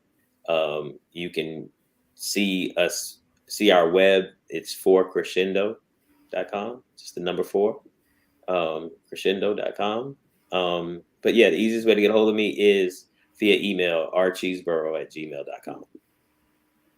Okay, so another question. So if I'm interested in working with your company, what is your turnaround time like in terms of we reach out? How soon are you able to get back to clients? Oh, it's no more than 24 hours. There's no hesitation when it comes on our end. My team is very diverse. They dig in. So yeah, we don't hesitate. Like, if you need us now, we're there. If you need us a month from now, we can do that too. If you need us a year from now, no problem. We'll put you on the calendar. You know, it's just kind of what we do. You know, we have long-term, short-term stuff that we attack, and then we have stuff that we drag because it takes time to really convey that message. Everyone is different. Every product is different. You know, we're lucky to have a very diverse crowd of people who want our service. So it's good. Okay, so just diving in a little bit on the, I kind of say semi-personal side, what is it like working at your company? What is the work environment like? What is your team like? We're fun. Everything is fun for us. We are about our vices, but in the same space, we enjoy the work that we do. And I think that's the most important piece. It's what would you do, or whatever you're doing to blow time off is what you should do to make money. You know, and like I said, I'm an artist, so I will jump on a computer and just design something just because, just to try to stay sharp, or I see an image somewhere and I want to recreate it. That's kind of what I do, you know, to make sure I stay in tune. But, you know, the rest of my team, yeah, it's fun. You know, when you're enjoying what you do, it's fun. We tell jokes, we laugh. It's consistent, but it's fun. You know, setting up an event and going to Chicago and doing an event, or going to LA and do an event and then come back to Atlanta. It's just, the travel is great. The environment is great. A lot of times we control the environment. It's really good when you have a solid team to help when it comes to crisis management, because, you know, things pop up, things happen, but you just have to be able to quickly come up with a solution and work through it. I'm very much so convinced that you read my mind, because the next question I was going to ask is if you can share with the audience, like, what you believe was one of your most challenging jobs that you had to fulfill. Oh yeah, crisis management stuff. If and when something happens, I had a client who deals a lot with Russia, and you know, the climate with Russia right now, it's tough. So, you know, being able to slide in and convey the right message, and convey where the company is in space, dealing with the Russian element of their company, it's challenging, but in the same instance, you know, knowing the company first and foremost allows you to be able to, you know, create a very good message. I ghostwrite for CEOs and the C-suite across the board for different companies. So whether that's quick messaging, internal stuff, you know, on LinkedIn stuff, or speech based, we do all of that. See, that's very important. That's why these questions keep coming, because yet again, another service that I was able to extract from you, ghostwriting. So it's quite amazing what your company is doing. So can you tell us what customer service means to you? It's the key. And because when you think about Black business, that's the piece there where we drop the ball a lot. To be frank, you know, we love working with Black business, but when you hear most of the time there's something, a problem, it's that we drop the ball when it comes to customer service. So I tried my best to convey it to my people, and then out from there. You know, we want to make sure you want to deliver that Chick-fil-A service. The problem is, it shouldn't be Chick-fil-A service. It should be your company's service, you know? And it should be all company service, and then to the point where it's just Black business as a whole. It's just easier being nice, you know. It's just easier having a smile on your face. I'm a bit curious as to where did this business idea generate from? For Crescendo? Yes. Well, it took off. It was forced. Crescendo has always. Elements of Crescendo have been things that I've done over the years. Like I said, I'm a graphic designer. So, you know, I've designed a logo here or a website there. Then actually a company I worked for, I was laid off because my role was housed in human resources, and I was the only non-human resource function. Cutbacks, but they became a client. And so that instantly put me in a position where I was able to, excuse me, truly work on the growth of the business itself, and then all of the different elements of the business. I'm a person where I don't say no. Now that we have this great intranet, you can find the answer to everything. You can find out how to do anything. So anytime someone comes to me and say, hey, can you? Yes, I can. And if I don't do it now, I can, and I will, and it's going to look great because I'm a creative. So I'm going to make sure the visual aspects of it work first and foremost. That's what sells me. It's seeing the product. It's seeing it. That's it. So it's how you take the time, how you look in the morning, how you put the time, energy, and effort into yourself is how you put it into your business, which is the same way you want your employees, you want your people to put their energy into the business. Don't cut the corners on your employees. Give them good stuff. They'll wear it. That exposes your brand. They'll talk about you. To their friends, to their family. The hardest thing to do is to combat someone being upset with what you've done, because they'll talk to everybody. That person who's mad, they're going to jump online, they're going to jump on Yelp, they're going to do this, they're going to tell, and they're telling everybody. And now you have to fight through that. You just lost one person you upset, killed 10 customers for you, when it could just be the other way around. You have to make sure that you're able to get people to talk good about you in public. That's what we push on to. Absolutely. So we're winding down now.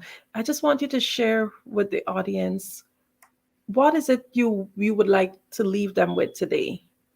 Anything that what message you would have wanted to convey to them? What would you like to leave them with today? Just push your growth. Don't hesitate. And it's okay to fail. It's okay for it not to work. Just keep pushing and keep trying, because eventually it will. There isn't one inventor who came up with a product and it popped the very first time and it was great. It's very rare. So just keep pushing and look for help, and don't be afraid to ask for help. Know that help costs, but be willing to ask. And realize where the help will take you if you spend the money the right way. That's about it. I love that, because I'm an avid reader, and one of the books that I hold dearly is Think and Grow Rich, and one of the principles is actually asking for help. And I find a lot of people, they sometimes waste so much time and resources on that learning curve. So of course, definitely, I love that advice. So once again, before we go, can you tell the audience again, how can we get hold of you? Sure. My company website is forcrescendo.com. And if you want to reach me directly, the fastest way is email. It's rcheeseboro@gmail.com. So RCHEESE, B as in boy, ORO @gmail.com. Well, thank you so much. No problem at all. Love it. We appreciate having you here, and Genius is coming, and I'll see you on the other side. All right.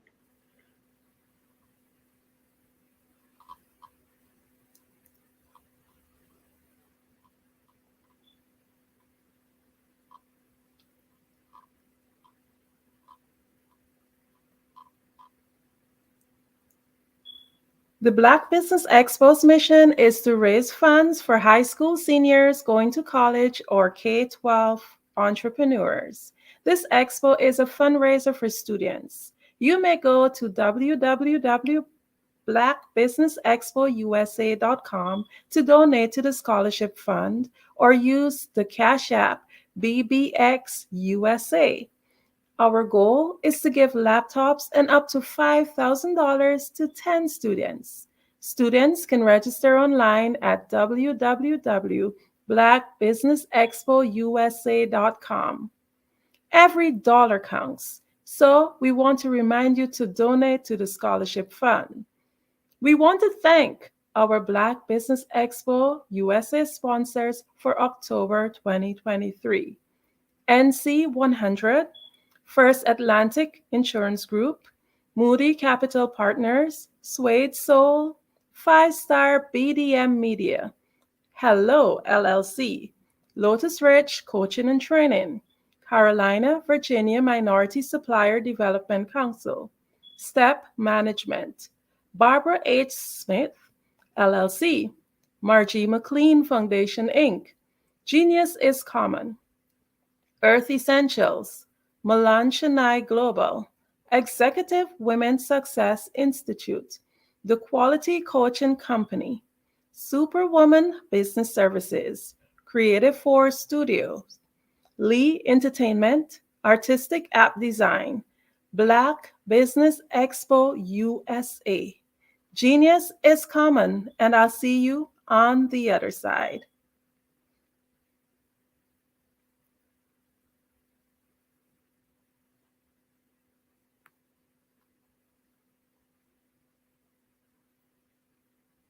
Hey guys, my name is Caden. I'm the CEO of Caden Teaches, and my genius is teaching kids about financial literacy. Throughout my financial products, such as my financial flashcards, my activity book, and my newest project, my financial bus, which I bought. And on the bus, it has a mock bank where kids will learn how to deposit and withdraw money, a mock grocery store where kids will be able to learn how to have a family budget, and a mock stock exchange where kids will even be able to learn how to invest in stocks. Now, I decided to start teaching kids about financial literacy because I find that most kids graduate high school without even knowing the basics about financial literacy. And I feel if I were to teach kids about financial literacy, that I would be able to help kids tap into their genius. And I actually learned about financial literacy to my dad because I would go to business meetings with him, and I would always see that they were talking about financial literacy. And at that point, I didn't understand what financial literacy was. So I took it upon myself to learn about financial literacy and teach it to kids in a way that they could understand. But I want you guys to help me help kids tap into their genius by going to my website, cadenteaches.com, and you can sew into me in my financial bus by going to my GoFundMe link. And remember, if Caden can, you can too. Because prepare for what's coming and dominate in economic winter. Stand strong and thrive by showcasing your great products and services globally through the Black Business Network and Black Business Olympics. The Black Business Network has showcased over 2,000 companies with over $7 billion in sales each year. Over 10 million attendees have viewed the rebroadcast each month. Through the Black Business Olympics, unique styles of business training and mentoring are turning students into business owners and entrepreneurial warriors who will dominate in any economy. Gain the ultimate advantage of the Black Business Olympics, 7 days of unbelievable topics and speakers speaking around the globe. Donate your time and experience to provide expertise and scholarships to students worldwide and change the world. Now, more than ever, new insights, tools, strategies, and capabilities are needed. This is your chance for a major presentation to the world. Fill out the form and join the more than 2,000 speakers who have presented to over 200 countries. Join the Black Business Network streaming live into the Metaverse, STEM City, Black Multiverse Enterprises, Hulu, Amazon, YouTube, iHeartRadio, Apple, Facebook, LinkedIn, Pod TV, IBM TV, Spotify, and Google Podcasts. Sign up today. Spaces are limited, and we will see you there.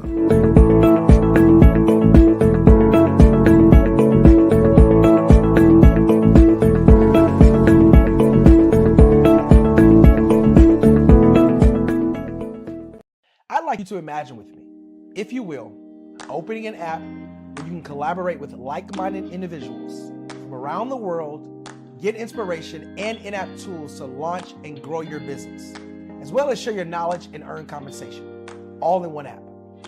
Well, the name of that app is Truso, short for Truly Social. Hi, I'm Matthew Newman, the founder and CEO of Truso, a new concept in social media.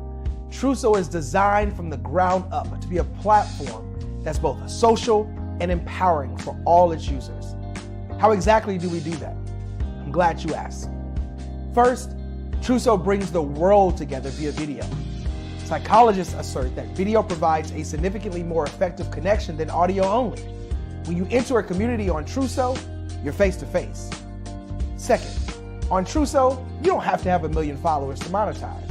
Our business model allows all hosts and moderators to monetize, no matter the size of your following, by 1, producing fee-based content, and 2, inviting others to join the platform as subscribers.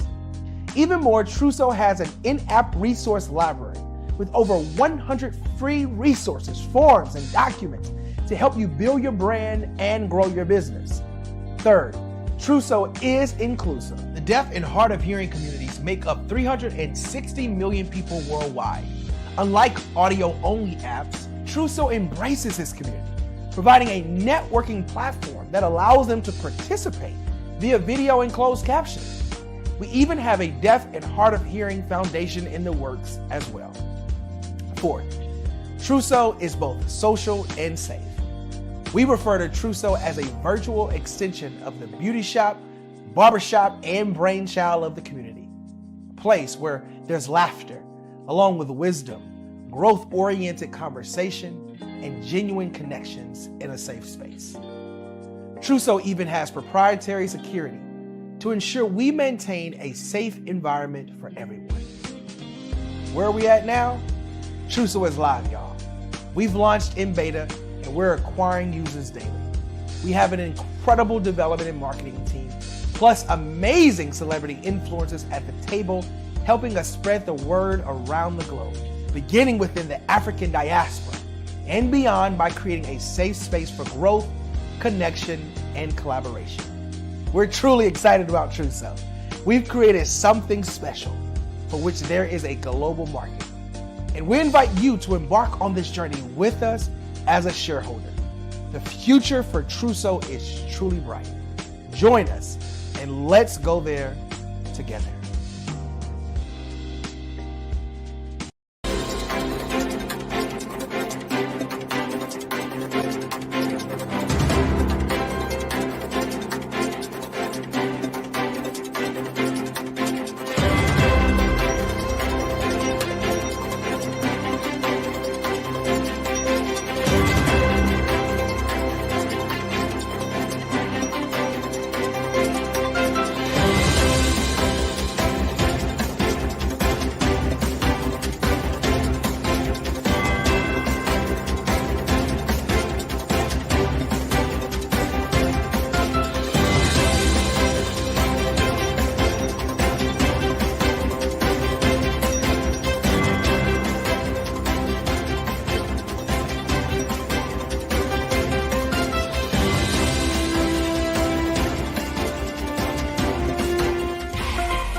Dr. Eric Kelly III and a host of phenomenal speakers from all around the globe for this 7-day virtual event that you don't want to miss. The mission of the Black Business Expo is to raise scholarship money from kids all the way from high school, all the way from college. The Black Business Olympics is one of the largest Black business showcases in the world. It is an opportunity for businesses and companies to showcase their businesses globally. we are going to be giving away laptops up to $5,000 away to students. Again, I'm Olivia Appleberry, the founder of 2 Cents Finance and one of the speakers for the expo. I am so excited to see you there. For more info, go to www.blackbusinessexpousa.com or call 919-308-9090 and hope to see you there.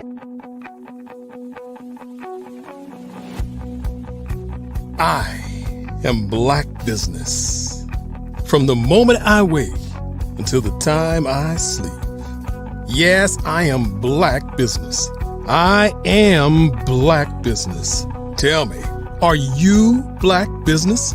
I am Black business. Do you support Black businesses? Listen, I support Black business because I am Black business. Black Business Expo, one of the largest business showcases in the history of Black business in the world. The world! Sign up today at www.blackbusinessexpousa.com or call 919-308-9090. I am Black business. I am Black business. From the moment I wake until the time I sleep, I am Black business. I am Black business.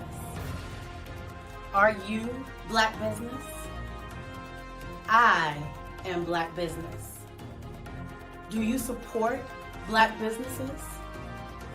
I support Black business because I am Black business. Black Business Expo, one of the largest business showcases in the history of Black America in North Carolina. Sign up today at www.blackbusinessexpousa.com or call 919-380-9090.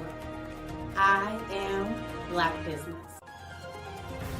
I am Black business.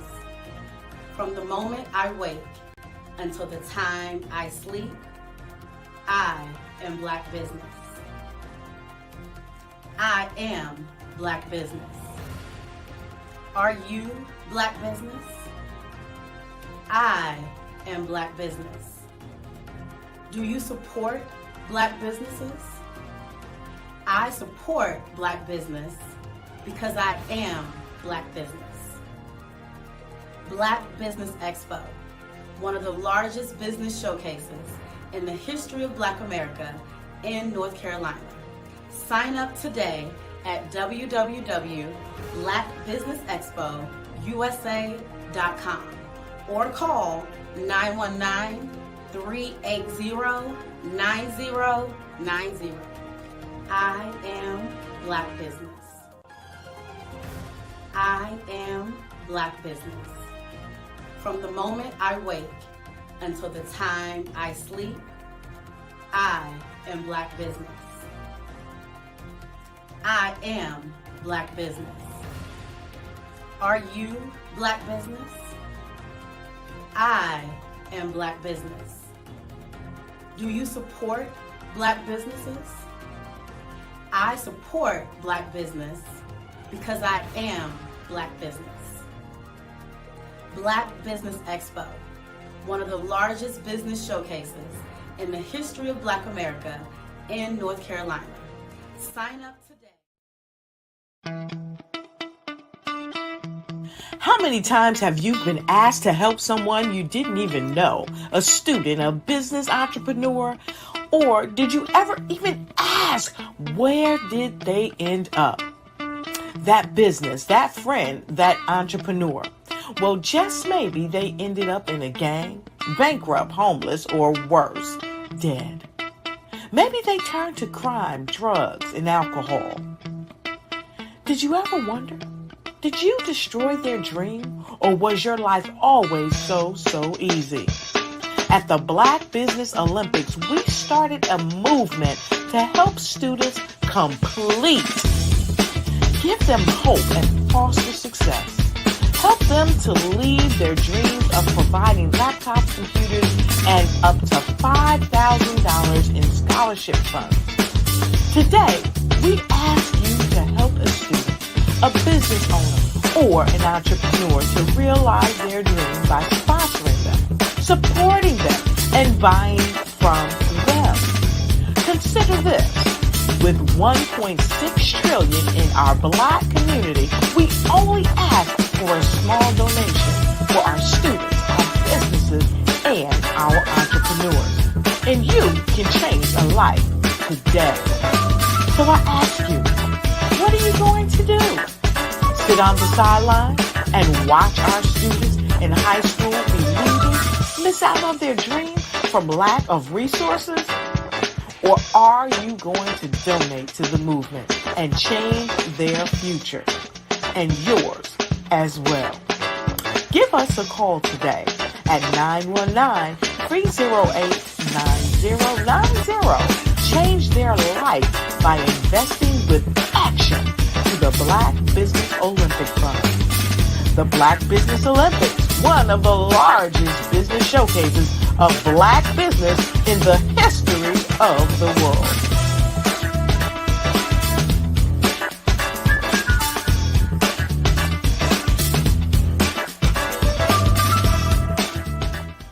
Over the past few years, we've seen the growth of existing and new initiatives focused on financial inclusion, building global networks, and reducing the wealth gap in response to the idea there's not enough seats at the table. Whether their outcomes are to increase the representation of Black executives on corporate boards, ensure an inclusive global economy, or to create new U.S. African commercial pathways, the strategies are often carried out by separate programs. The question is, should they be? With the continent of Africa being home to more than half of the world's fastest growing economies, the youngest workforce, over 400 companies generating more than $1 billion annually, 700 generating more than $500 million annually that are poised for growth, and being the destination of nearly $5 billion in venture capital in 2021. Diversifying U.S. and Africa commercial engagement by building bridges between African businesses and their U.S. diaspora should begin being seen as mutually beneficial. From helping to reduce Africa's enormous capital gap to catalyzing two-way trade opportunities, the COVID-19 global pandemic hopefully has taught us that global challenges and opportunities are more interconnected than we thought. During the pandemic, African companies like Unicorn Flutterwave, insurance provider Reliance Health, ride-hailing app Yasir, and 54Gene, the continent's first bank of DNA on people of African descent, prove that when African companies have access to networks, capital, and information, they grow big, grow fast, and create solutions that are valuable to the world. This is why BDirect was created. We are the first U.S.-based but African-centric board preparedness and board search company designed to connect U.S. Black talent and corporations to African businesses. Unique and fundamental to BDirect's success is our process of helping board candidates adapt their experience and networks to an African context before they're connected to high-growth companies that are looking to locally and globally scale. From our focus groups with African business execs and government leaders, we don't ignore the sentiment that business is easy, but people are hard. Having a pool of board candidates with hard-to-access networks and extensive experience across the business life cycle, including successfully raising capital, is table stakes for an initiative like this. So yes, we have that. But corporate or entrepreneurial success in the U.S. does not guarantee success in Africa. Developed alongside industry partners on the continent, our training program, BDirect Prep, is designed to transpose their experience to create cultural comfort, understanding, and a commitment to helping businesses in Africa scale. Our board governance sessions are African continental and country specific, integrated with cultural awareness and dexterity training, masterclasses led by African industry execs, and mentoring and coaching from African continental-based facilitators. But even more unique to BDirect Prep, we cap off our training program with an immersion trip to help candidates that have not been to Africa before see and feel Africa's complexity and opportunity from African soil. We all know traditional network-based board placement has historically left a lot of us out of ever really being in the paid board pipeline. Our strategy supports the work of many great organizations that are successfully filling seats at U.S. board tables by creating more tables for those that are still left on the sideline. It's time to start seeing the role and value of U.S. Black talent and businesses on the continent of Africa differently. Old perceptions and habits limit economic inclusion. Let's transition Black talent and the African businesses they will support from the periphery of the global economy to its core. Living in a global lockdown, we all know now how fast local and global economies can change, and see the value of having businesses that hire, strengthen local value chains, and even grow globally. Status quo in any form holds back progress. We must democratize U.S.-Africa commercial engagement by socially and economically connecting cultures that have long been disconnected. It's time for Africa's U.S. diaspora to redefine their global value by helping African businesses scale continentally and globally.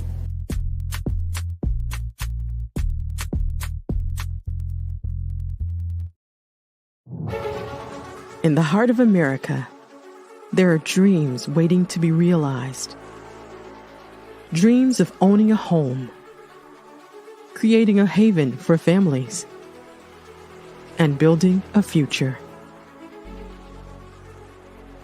Yet, there are 13 million mortgage-ready home buyers and nearly 20 million renter households who have the credit and income to qualify for a mortgage but remain left out of the home buying process.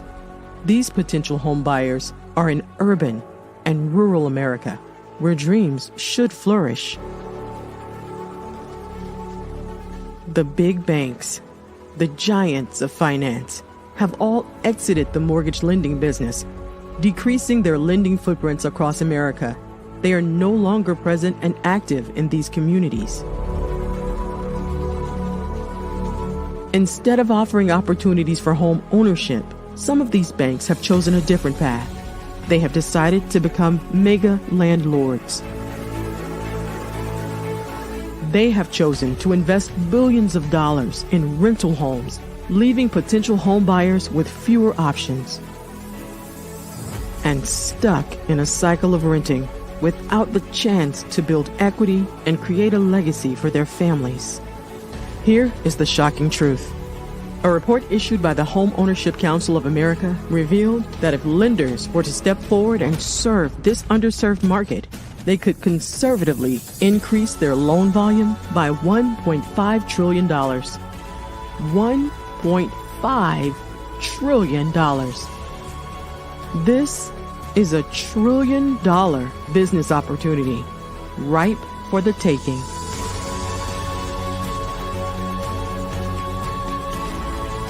That's why I Have a Dream Home is here.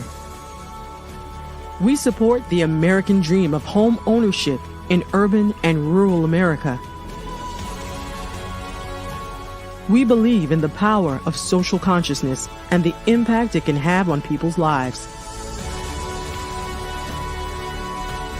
Investing in urban and rural America is not just good business sense. It's a moral imperative. Our mission is clear.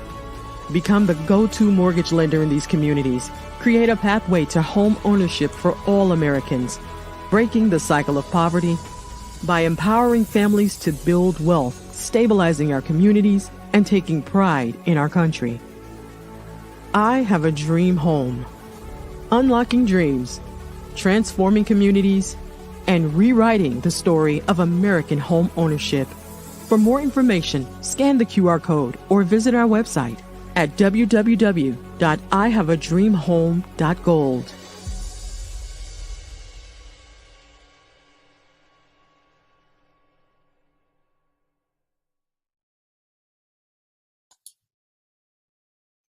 Hi, I'm Barbara Smith. Genius is. I am a child of the Most High God. He has gifted me in ways that I could not even imagine and didn't know.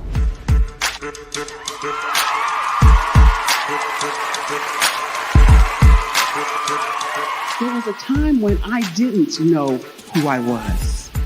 I listened to other people tell me who I should be, what I should do. I listened to people telling me that I should be a boutique owner, that I should be a construction manager, that I should be a laborer. Have you ever felt like you should do something else, be something else, go somewhere else, be wherever you wanted to be, and you felt like you were in a box? Anybody in the room? And you couldn't get out? Anybody in the room? and you kept trying to go and go and you couldn't get out. Anybody in the room? But let me tell you, you need to rock the box. Rock the box.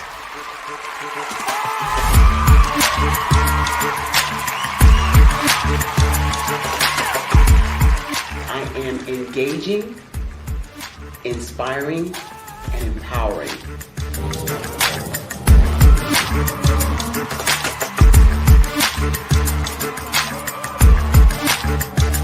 I would give you everything I know. Just by touching you, if I could, by osmosis, give you every single thing I've learned, I've gone through, I know I would.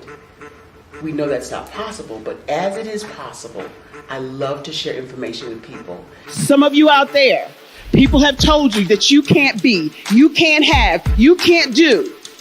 But I will tell you, like Kingston said, you can, you must, and you will. If it's to be, it's going to be me. You got to say it. If it's to be, it's going to be. If it's to be, it's going to be.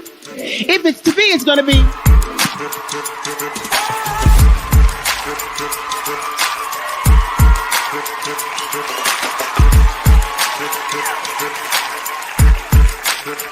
Barbara is because she believed what her mama said about her and not what other people told her. Every day you wake up, when you're in a situation, it's your choice whether it's an advantage or the disadvantage. She gained her confidence and her life, and now she is a testimony. If I can help you elevate yourself, then I feel like I'm elevating my own self as well. What you know and I know together can change the world.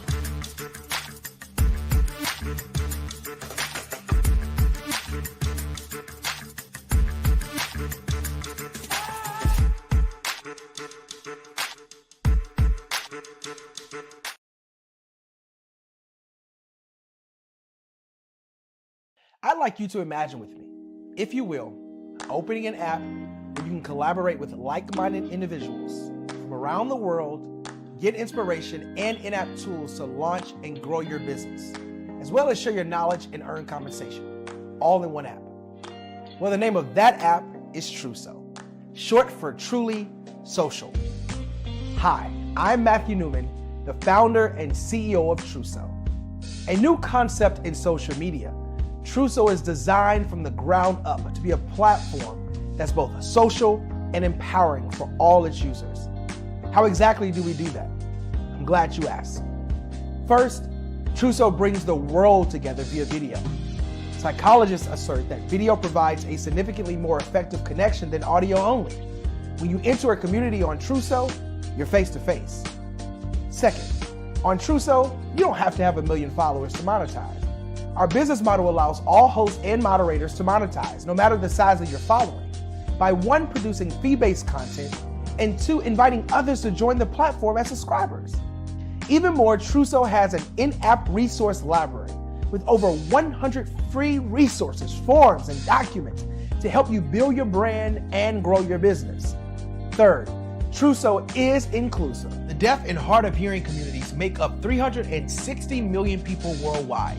Unlike audio-only apps, Truso embraces this community, providing a networking platform that allows them to participate via video and closed captioning. We even have a deaf and hard of hearing foundation in the works as well. Fourth, Truso is both social and safe. We refer to Truso as a virtual extension of the beauty shop, barbershop, and brainchild of the community. A place where there's laughter, along with wisdom, growth-oriented conversation, and genuine connections in a safe space. Truso even has proprietary security to ensure we maintain a safe environment for everyone. Where are we at now? Truso is live, y'all. We've launched in beta, and we're acquiring users daily. We have an incredible development and marketing team, plus amazing celebrity influencers at the table, helping us spread the word around the globe, beginning within the African diaspora and beyond by creating a safe space for growth, connection, and collaboration. We're truly excited about Truso. We've created something special, for which there is a global market. And we invite you to embark on this journey with us as a shareholder. The future for Truso is truly bright. Join us and let's go there together.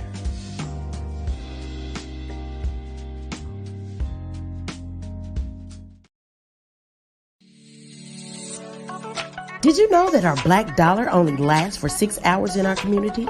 Yet other communities, their dollars last for 19 to 30 days. The Black Wall Street Nation. Black Wall Street Nation. Yes, that's why we created the Black Wall Street Nation. Black Wall Street Nation is a centralized directory available to all black businesses across the world. It was created for businesses like you, the ones that want to start and the ones who have a dream that have already started, such as businesses like Drop in a Bucket Productions, Valito Foods, Sugar Tea Branding Firm, All the Dazzle, Bun Cakeaholic, Miss Riot, and you. We'll have marketing, seminars, and some funding coming soon just for you. So, we want you to come and join us. www.blackwallstreetnation.com. See you there.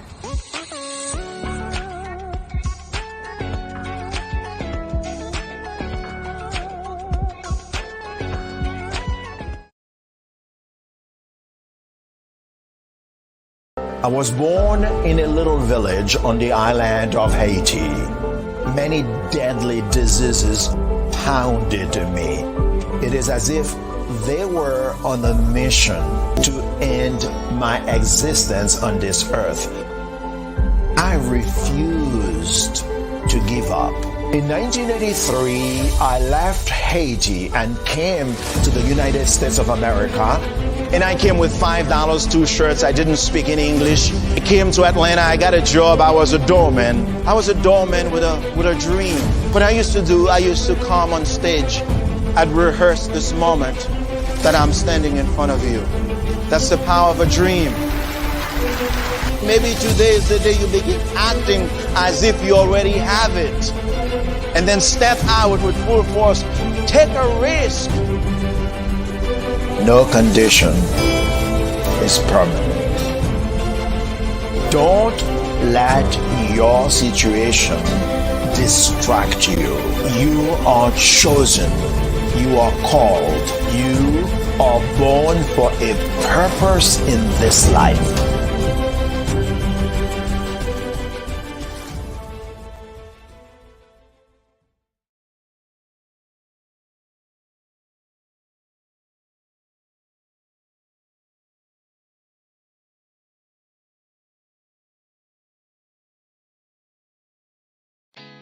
Did you know women represent just 3% of Fortune 500 CEOs and less than 15% of corporate executives at top companies worldwide?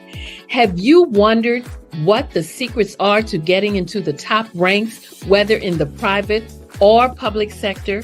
Do you want to figure out how to stop being held back in your career or passed over for promotion? Then you're in the right place. Hi, I'm Dr. Madeline Ann Lewis, President and CEO of the Executive Women's Success Institute.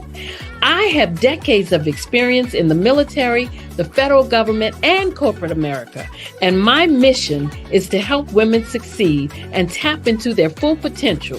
I want to reach 1 million plus women around the world to become the leaders they are meant to be.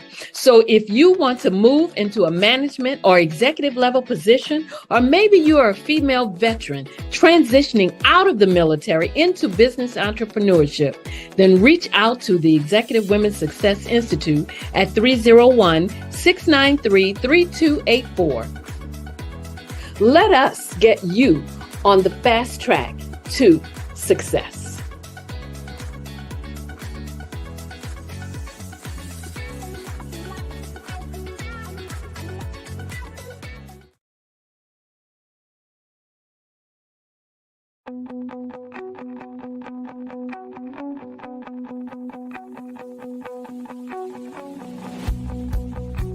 I am Black Business. From the moment I wake until the time I sleep. Yes, I am Black business. I am Black business. Tell me, are you Black business? I am Black business. Do you support Black businesses? Listen, I support Black business because I am Black business. Black Business Expo, one of the largest business showcases in the history of Black business in the world. The world!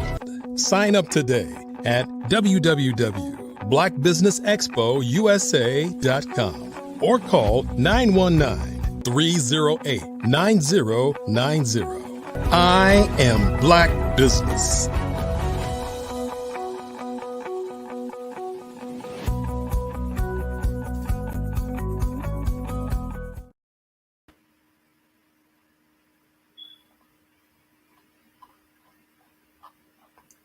Good morning, business owners, entrepreneurs, thought leaders, and corporations. Welcome to the Black Business Network. My name is Andrea Adams, and I am your moderator and speaker for this section of our morning Black Business Network presentation. The Black Business Network is a 24-hour business network showcasing Black businesses, business owners, entrepreneurs, and thought leaders worldwide. We have speakers from North Carolina, London, Singapore, Africa, Japan, and cities all over the United States. The Black Business Network is a global community sharing its business knowledge to empower, inspire, and educate businesses about business. Before I go into my keynote speech, just let me share a little bit about me. I am a life coach, ICF certified communication, relationship, and mindset coach. One of my passions are working with children and helping them to be able to develop the art of public speaking. Some things that I love doing are skydiving, scuba diving, horseback riding, coasters, motorbikes, gormandizing, big city lights. I just love a great adventure. Also, I love to read, and I'm the founder of Keg Book Club and Keg Tweens and Keg Kids. Keg just means to read for knowledge, empowerment, and growth. I was honored and privileged to be able to be trained by Les Brown with his Power Voice program, and I was able to be mentored by John Tallarico. I was able to be mentored to think into results, and I used that training through role modeling and self-expression to empower youths to develop their speaking skills, assess their inner self-talk, change their mindset, and transform their lives.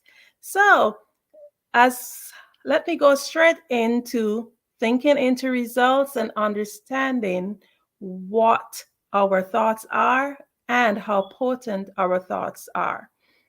Are you aware that your thoughts are the most potent form of energy? Yes, indeed. Just think about lightning and all of the great wonders of the world and how powerful they are. Yet, it has been proven that our thoughts are the most potent form of energy. But what exactly is energy?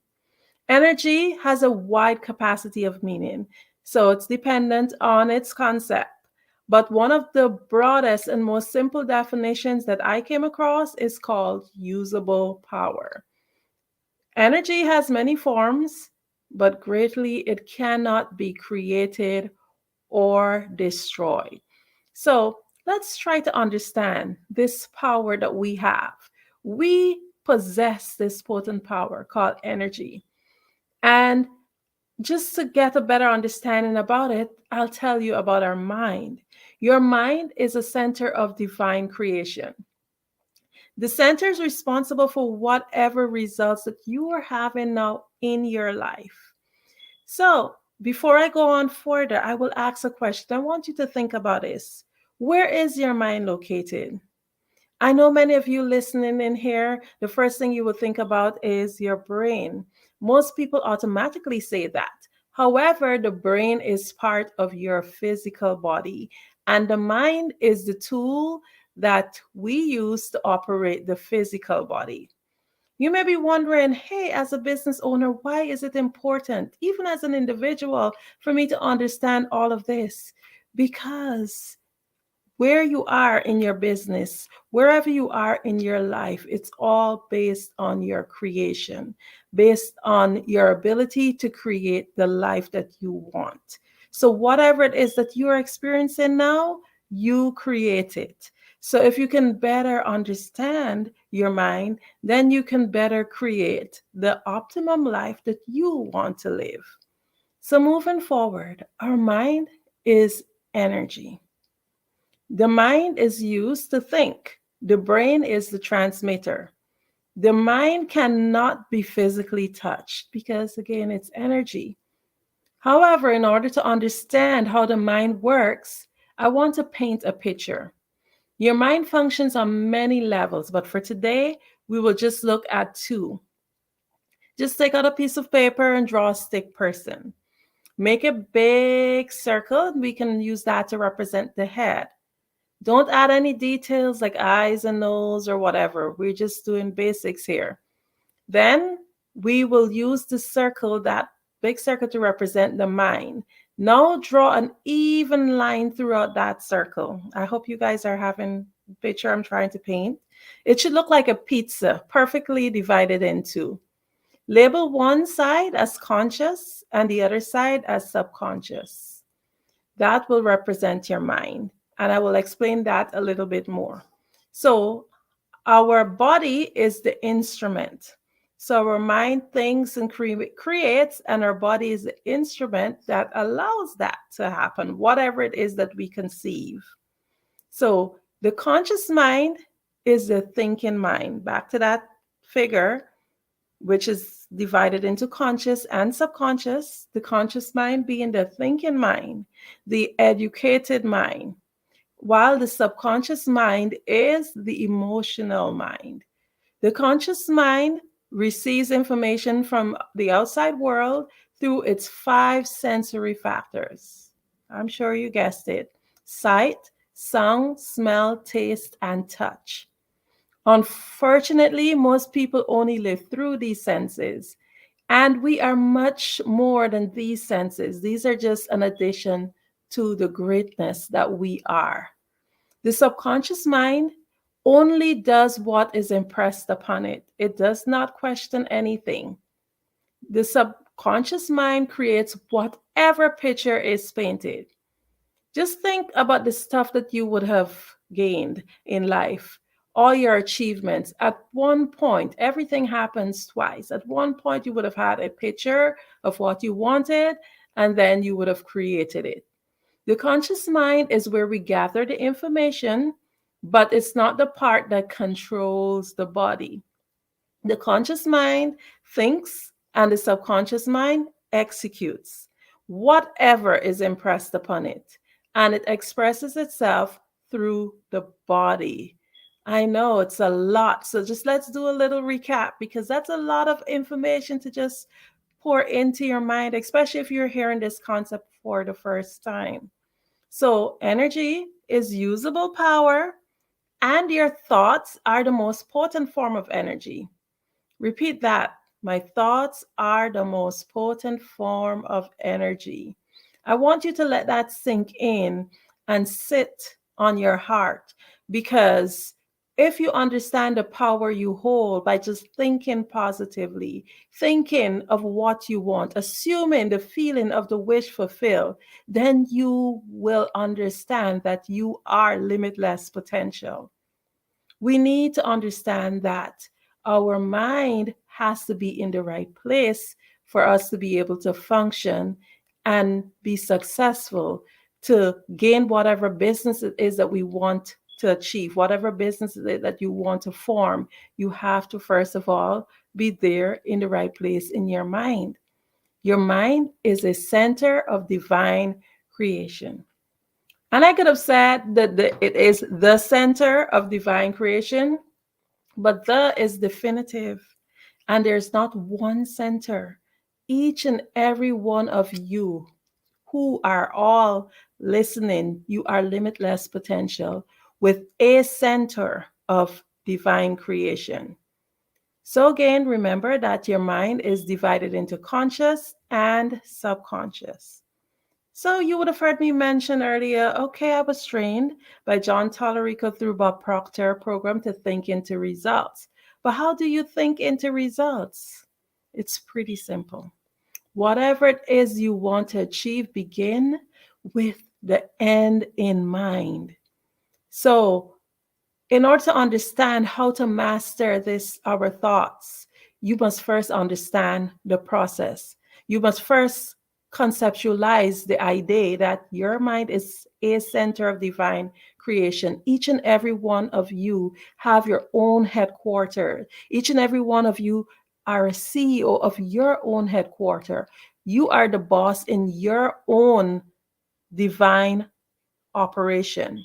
Like an organization, we are constantly creating every day, every moment. Whether you are conscious of it or not, you are creating. You're thinking about what you want to do next week, next month, next year. What do you plan to do in order to achieve these things? Some of us are more detailed and we write it down and we're more articulate, while others just let it happen. But it's important to not just let it happen, because it is said that if you don't know where you're going, any road will take you there. And you don't want that. You want to be in charge. So as the CEO of this divine operation, of this headquarter, you must take charge and master your thoughts. So how do we create? We create by assuming the feeling of the wish fulfilled. Everything around us was once an idea. It was once conceived in our imagination. So just to expand on that a little bit, let's just do a little exercise. Like, think of the color of your front door. The first thing that happens is that you don't think of it if it's red as in R-E-D. R-E-D does not come up in your mind. The spelling of the word does not come up in your mind. What comes up is a picture. So we think in pictures. So we create our movies in our mind of what we want. We create that movie. Also, our memories are like pictures. They're like a movie. We rewind. And it could get a little bit more complicated, because like if I asked you what was the last dish you washed, you might not necessarily remember. You might recall, rewind your movie, but because we remember things which have more of an emotional attachment to, we might remember something that someone did to hurt us more than we might remember what is the last dish. So that's why, which was the last dish that you washed? So that's why it's important that whatever it is you're trying to create, you assume that feeling and you create emotion. You put emotion into it. And once you assume that feeling, then is when your subconscious mind will help you to create. It uses the body. Now, these exercises that I just spoke about to demonstrate how our mind think. We basically think in pictures, as I said. So we must begin with the end in mind. Now, if you're purchasing a house, you're not going to go, first of all, you're going to visualize it. You're going to want to think about what color your house is going to be, how many rooms. You probably contact the bank to see if you qualify for whatever amount, but you visualize and you have an idea. So it's important that whatever it is, it might not be a house, but whatever it is that you want that job. You think of yourself as having that job first, and then you assume that feeling of that wish fulfilled, because the more excited you are about it, the more you are likely to go after it and actually achieve what is it that you're trying to achieve. You have to put emotion into it, and then you have to plan. So it's like a movie. You think about it and it happens twice. You think about the end and then you create it. I know it sounds really easy. Oh, I just think about it and it happens. But we know that it's not that easy. Every day we create naturally. The outside world is actually a reflection. Whatever it is that you're living right now is actually a reflection of what takes place in your mind. Oftentimes we dream big and we cannot seem to get the results. Because you might say, well, I am passionate about this, but still I can't get the results, or I started and I cannot complete whatever project it is. Am I not passionate enough about it? Sometimes we take courses, we acquire all the degrees and the accolades, but we just can't seem to get the desired results. Whether it's financially, whether it's career, relationships, whatever it is, it's all because of how we think. So what that is basically called is just knowing how to close the knowing doing gap. Because a lot of times, not always, we actually know what to do, but we don't do it. So that's the difference. And why don't we do it? Sometimes we don't know what to do. And that's also another reason why sometimes we cannot fulfill or complete stuff, because we don't know what to do. I'm an avid reader, and I always refer back to Think and Grow Rich, where it says one of the principles is like, if you do not know what to do, you seek professional help.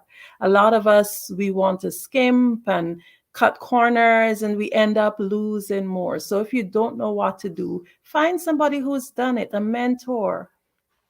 Get yourself a coach or a professional who will be able to help you close that gap.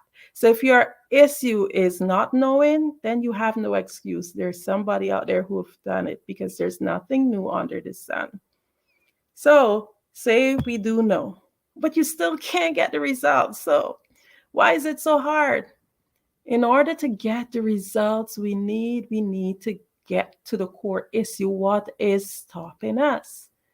When you really look back at it, most times it's self-doubt.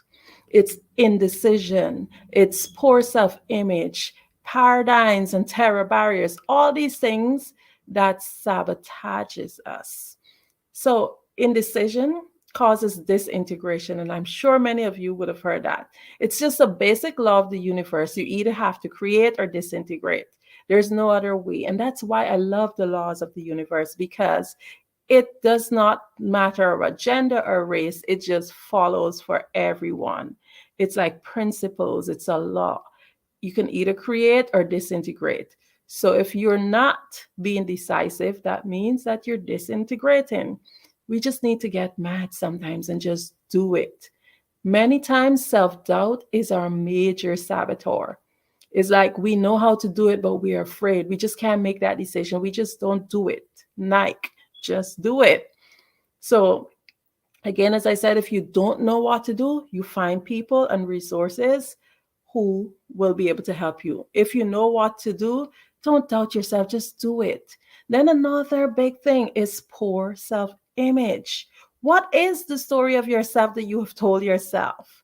In order to get the results we seek, we have to accept ourselves. Many of us have not accepted ourselves.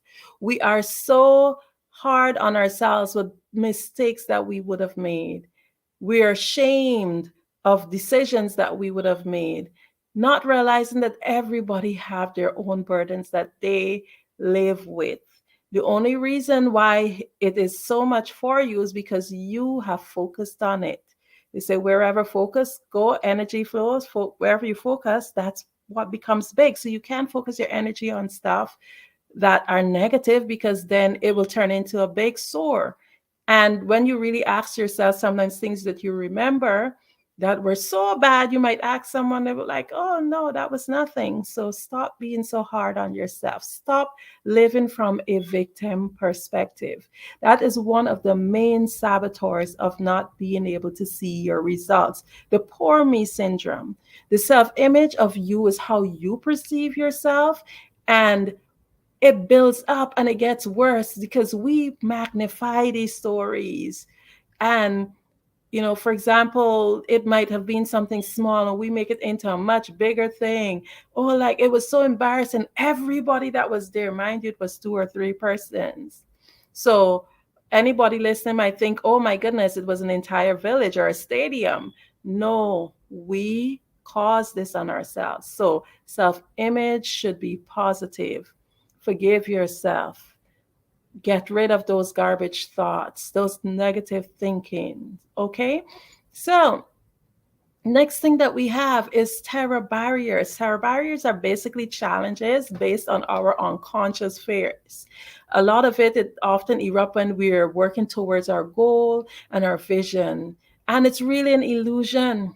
Every fiber of our being wants to turn back and throw in the towel. How many times we have unfinished projects? That's because we have this great idea and we assume the feeling of the wish fulfilled and we go after it. We're going after it.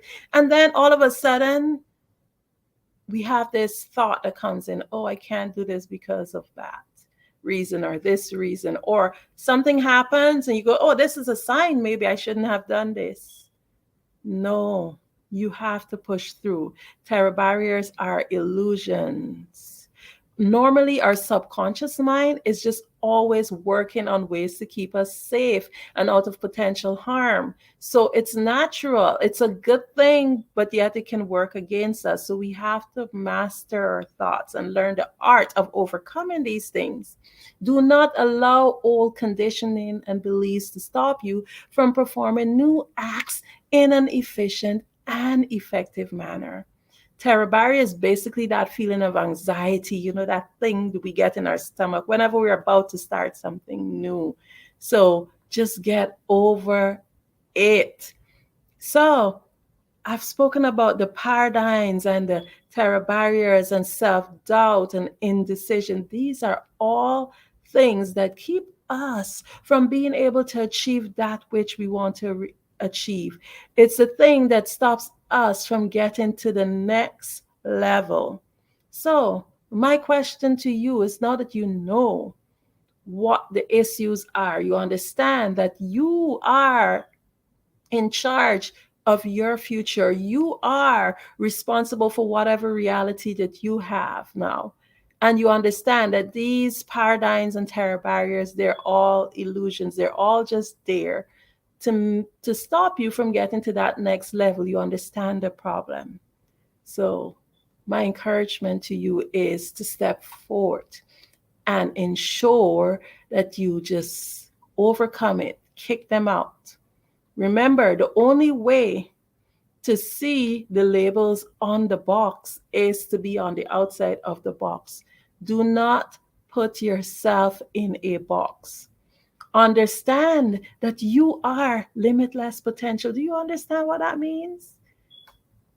Sometimes we find ourselves saying, oh, he or she will not amount to more, or I cannot amount to more. There's nobody under the sun that knows what you can amount to. You yourself do not know what somebody can amount to. You might be able to make a guess, maybe based on the life that they're living, but people change, people get breakthroughs. So you should never judge anyone, including yourself. Understand that you are limitless potential. Use this information to change the way that you think. And then you will find that you will receive the results that you want. Because there's nothing that you can conceive or believe that you cannot achieve.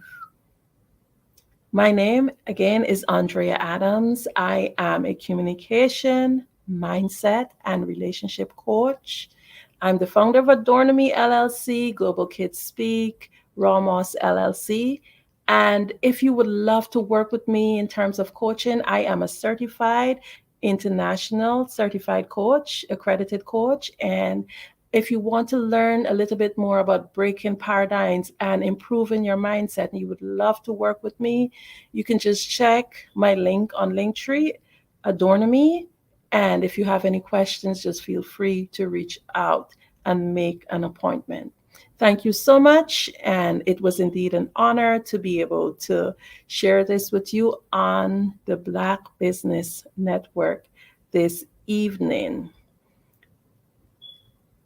morning, my apology. The Black Business Expo's mission is to raise funds for high school seniors going to college or K-12 entrepreneurs. This expo is a fundraiser for students. You may go to www.blackbusinessexpousa.com to donate to the scholarship fund or use the Cash App BBXUSA. Our goal is to give laptops and up to $5,000 to 10 students. Students can register online at www.blackbusinessexpousa.com. Every dollar counts, so we want to remind you to donate to the scholarship fund. We want to thank our Black Business Expo USA sponsors for October 2023. NC100, First Atlantic Insurance Group, Moody Capital Partners, Suede Soul, 5-Star BDM Media, Hello LLC, Lotus Rich Coaching and Training, Carolina, Virginia Minority Supplier Development Council, Step Management, Barbara H. Smith LLC, Margie McLean Foundation Inc., Genius is Common, Earth Essential, Melange Nye Global, Executive Women Success Institute, The Quality Coaching Company, Superwoman Business Services, Creative Force Studios, Lee Entertainment, Artistic App Design, Black Business Expo USA. Genius is common, and I'll see you on the other side.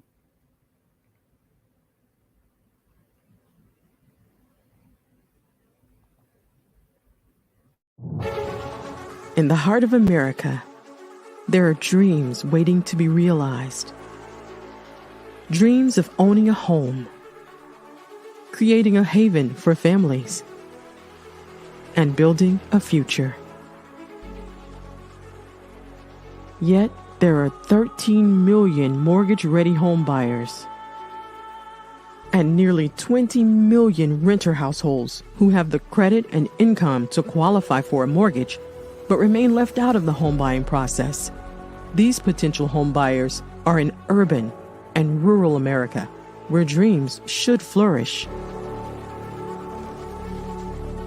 The big banks, the giants of finance, have all exited the mortgage lending business, decreasing their lending footprints across America.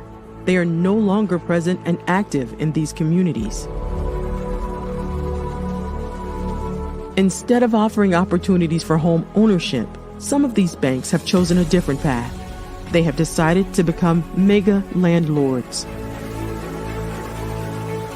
They have chosen to invest billions of dollars in rental homes, leaving potential home buyers with fewer options and stuck in a cycle of renting without the chance to build equity and create a legacy for their families.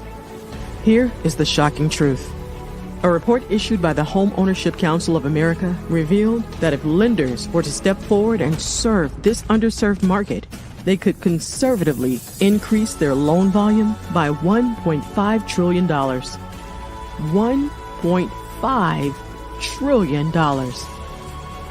This is $1 trillion business opportunity, ripe for the taking.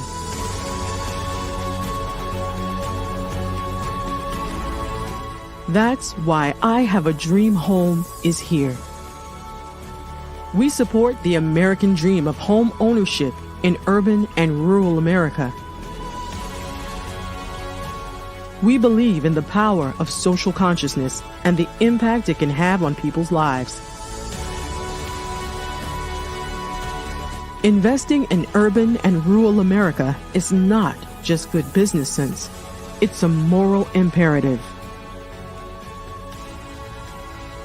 Our mission is clear. Become the go-to mortgage lender in these communities. Create a pathway to home ownership for all Americans. Breaking the cycle of poverty by empowering families to build wealth, stabilizing our communities, and taking pride in our country. I Have a Dream Home.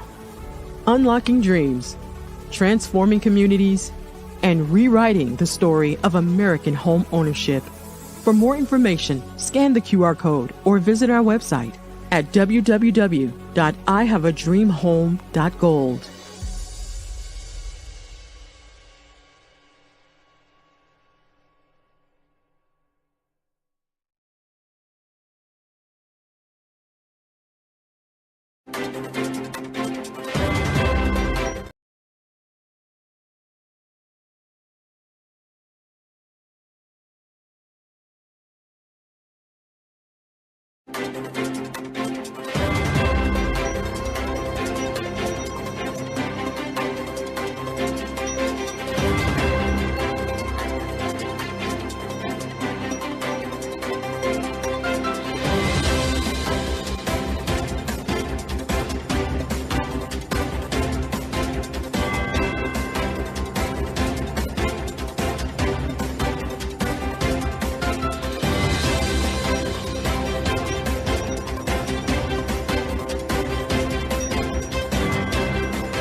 Dr. Eric Kelly III and a host of phenomenal speakers from all around the globe for this 7-day virtual event that you don't want to miss. The mission of the Black Business Expo is to raise scholarship money from kids all the way from high school, all the way from college. The Black Business Olympics is one of the largest Black business showcases in the world. It is an opportunity for businesses and companies to showcase their businesses globally. We are going to be giving away laptops up to $5,000 away to students. Again, I'm Olivia Appleberry, the founder of 2 Cents Finance and one of the speakers for the expo. I am so excited to see you there. For more info, go to www.blackbusinessexpousa.com or call 919-308-9090 and hope to see you there.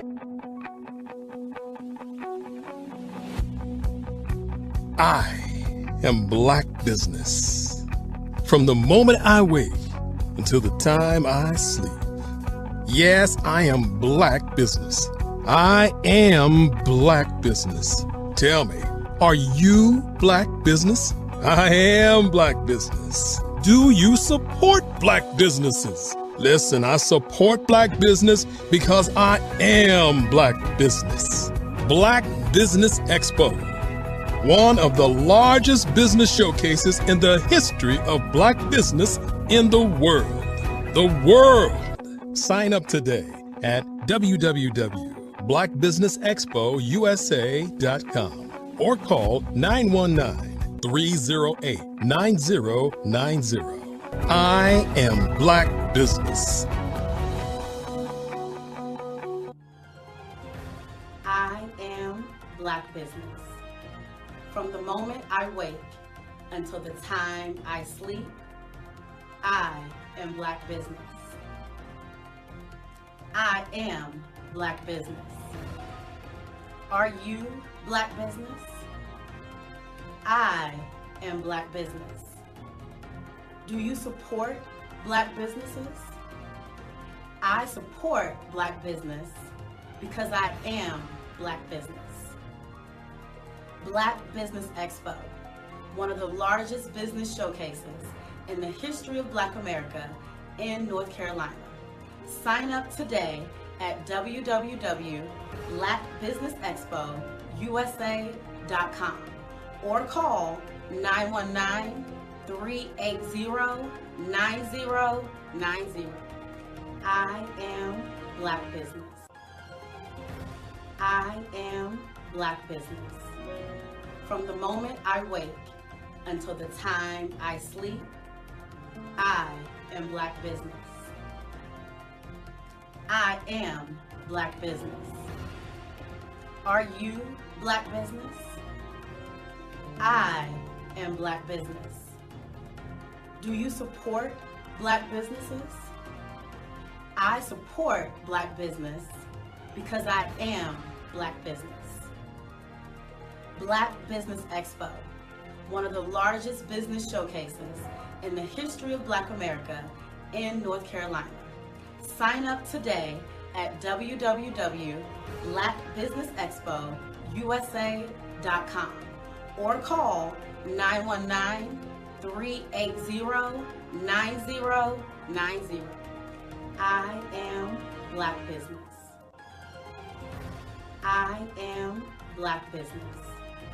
From the moment I wake until the time I sleep, I am Black Business. I am Black Business. Are you Black Business? I am Black Business. Do you support Black businesses? I support Black business because I am Black Business. Black Business Expo, one of the largest business showcases in the history of Black America in North Carolina. Sign up today at www.blackbusinessexpousa.com or call 919-380-9090. I am Black Business. I am Black Business.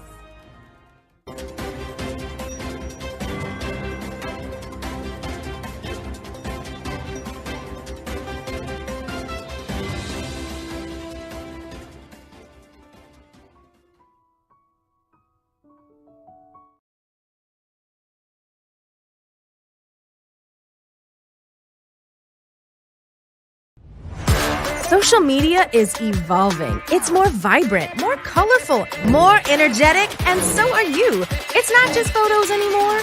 It's video, it's audio, it's subscriptions. And now there's Fanbase, a new monetized social network. Fanbase delivers the complete native app experience with full content monetization for every user. No algorithms that shadow ban your engagement or growth, and no ads. Follow anyone for free and subscribe directly to your favorite creators for $4.99 a month. Plus, show some love by tipping on any post. Also, make a Fanbase page and monetize your content the same way. Finally, connect with your followers by posting the amazing content you already create. And now, get paid for it. It's time to energize and monetize. Because everyone's a fan of something, and everyone has a fan base.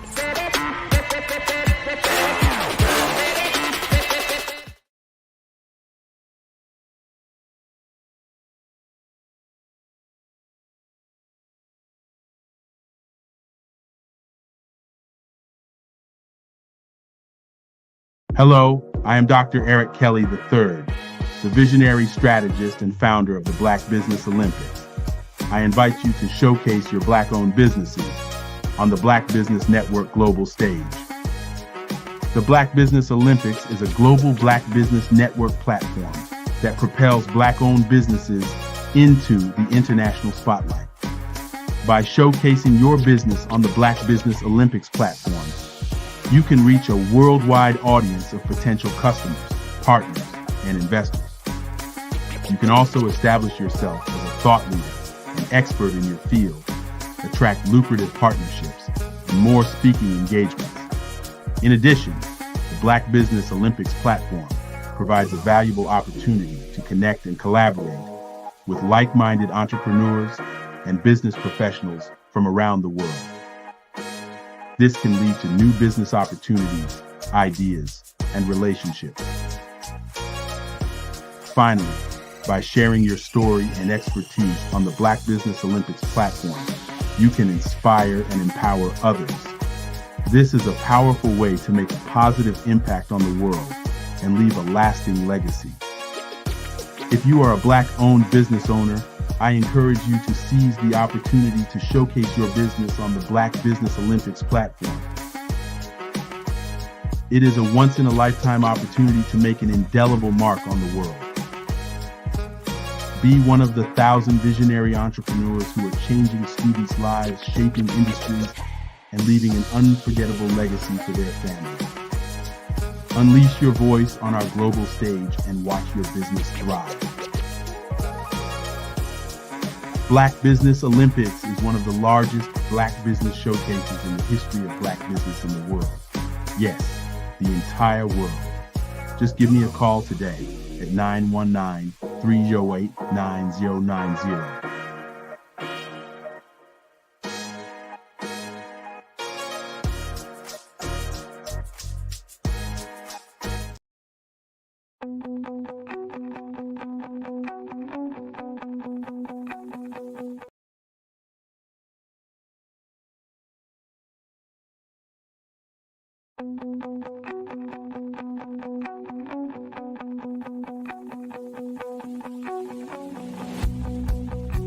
I am black business. From the moment I wake until the time I sleep. Yes, I am black business. I am black business. Tell me, are you black business? I am black business. Do you support black businesses? Listen, I support black business because I am black business. Black Business Expo, one of the largest business showcases in the history of black business in the world. The world! Sign up today at www.blackbusinessexpousa.com or call 919-308-9090. I am black business.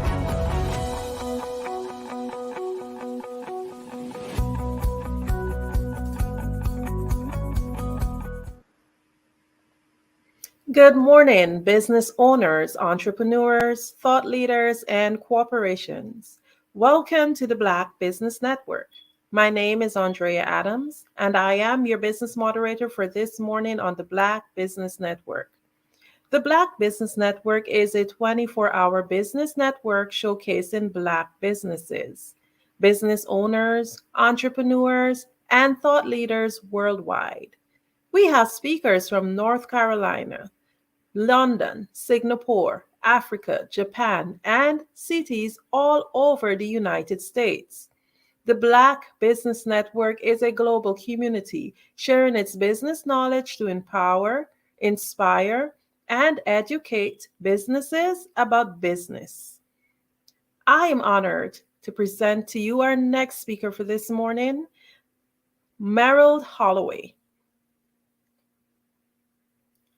Currently residing in Raleigh, North Carolina, is an enthusiastic, resolute advocate for economic empowerment and social justice within several North Carolina community and business sectors. He is both the founder and the executive director of NC100, nonprofit focused on mapping and identifying opportunities for collaboration and change in Rockingham County. Also serving as a program manager with the Rural Forward North Carolina program housed inside of MDC Inc., shaping a South where all people thrive. Through the Rural Forward NC work, Merrill serves as part of the capacity building arm for the Healthy Places North Carolina initiative for the Kate B. Reynolds Charitable Trust. The work that motivates him is faithfulness to a mission to amplify local voice, create spaces where decision-maker solutions are most inclusive of local experience, and build stronger networks for local leaders. I happily present to you Merrill Holloway. Thank you for that wonderful introduction, Andrea. You're quite welcome. Genius is common, and I'll see you on the other side. Absolutely. Well, I appreciate the opportunity to be here today. I have been a big fan of the Black Business Expo and some of the work that Eric has done, and all the folks and the sponsors and folks that have joined this work, and really proud of it. As the introduction said, my name is Merrill Holloway, and I have a lot of identities. I want to give you a little bit of feedback or thoughts about who I am before I kind of go into the presentation. And I'm looking kind of in the direction of my screen. So hopefully it doesn't throw people off. I'm going to try to make sure I stay in the middle a little bit here. But let me talk a little bit more about myself really quickly. I am in the Triangle community. I went to school here in the the Triangle area. I do work in Rockingham County, as you heard, that have the nonprofit NC 100. But I've been a resident of the Durham-Raleigh area most of my adult life. Also, that connected to that work, you heard about me doing some work in Durham and MDC. I'm also a powerful advocate for employee-owned businesses. These are businesses where people set up a cooperative or a type of employee trust, or a larger business sets up what's called an employee stock option program. And I'm the chair of that organization. And we do work centered in Durham and Raleigh, but it is really meant for the entire state to find ways, especially for Black businesses, legacy-owned Black businesses that the owner, their children moved away, or they haven't figured out a way to sustain the business and they're ready to exit. We support a lot of that information for people to be able to transition that ownership into their employees. So that just gives you a little bit of frame of why I'm having this conversation and joining you today. So the title of many presentations that I do, even though I am a nonprofit professional, the word nonprofit sometimes keeps people from entering into the space and realizing that a nonprofit is still a business. It still, has revenue to manage and infrastructure and people to market to. It's just that you are mission driven, in addition to wanting to have profits, and those profits that sustain your nonprofit, through tax code. You still need those profits to thrive, to pay your people, to have a living wage, and all those things. I've had a wonderful opportunity to kind of support nonprofit and social enterprise work across the state. And there is this tension that these business owners that are, community driven, community led, are thinking through. It's one direction is taking them to, I want to build capacity for the future because I want to continue to do this work. But the reason that I got into this work is not because necessarily I wanted to make a profit and sell something to people. I wanted to address immediate needs. And typically those organizations look for grants. Or they look for donations, or they're looking for people to support them, and they don't have a fee-for-service revenue model with some type of service that they provide that is of value to like larger organizations. So you see these organizations, sometimes they'll start and then burn out because maybe they got a couple donations for a couple years, and 2 years later they weren't as successful, or the grant partner that they were working with decided not to support them. So a lot of the work that we do, especially with NC 100 in Rockingham County and across the state, is to talk to people about figuring out different models. Now, I want to make sure that folks understand there are some misconceptions or some things that people do when they want to go into the nonprofit space, social enterprise space. I'll try to say those interchangeably. They go, typically to set up a nonprofit. You go to the same place that you go to set up an LLC or an S Corp. You go to the Secretary of State here in North Carolina, and if you're looking and joining us from another state, you typically would go to your Secretary of State because, again, you're setting up a business. And a lot of times there are two steps that folks have to be thinking about. One is, yes, set up the business and say, I want to do this nonprofit work, and here's the mission and all those good things. There's usually a low bar to be able to get into that, to get the money to set that up. It could be anywhere from $60 to $100 just to set that up. And then people stop. They're like, state of North Carolina says I'm a nonprofit, I'm good to go. Let me go get a grant. You go work with somebody or a philanthropist that really wants to hear your story. And then when it's time to get the grant, they'll ask you that question. Yeah, you're a nonprofit, but are you a 501c3? Do you have tax exempt status? Have you gone to the IRS and explained that your not-for-profit business should be able to make money, obviously, so you can, pay your bills and stuff, but to be eligible for grants, you need to have a tax exempt status for a lot of these foundations. Now, I'm not going to go through all the 501c stuff, the IRS tax code. You can go to IRS .gov and look those things up. But typically people set up nonprofits as charitable organizations, and those are termed 501c3s. And they have very specific things you can do and some things that you can't do. Some folks set up a nonprofit private foundation because they've got a chunk of money and they want to get the money out. That is still a 501c3, but a private foundation versus a public charity. Sometimes people are doing that paperwork on their own, and they click the wrong button and set up a private foundation because they've heard people say the such and such foundation, or your favorite athlete, or somebody that you really admire has a foundation. And so you think setting up a foundation is the right way to go.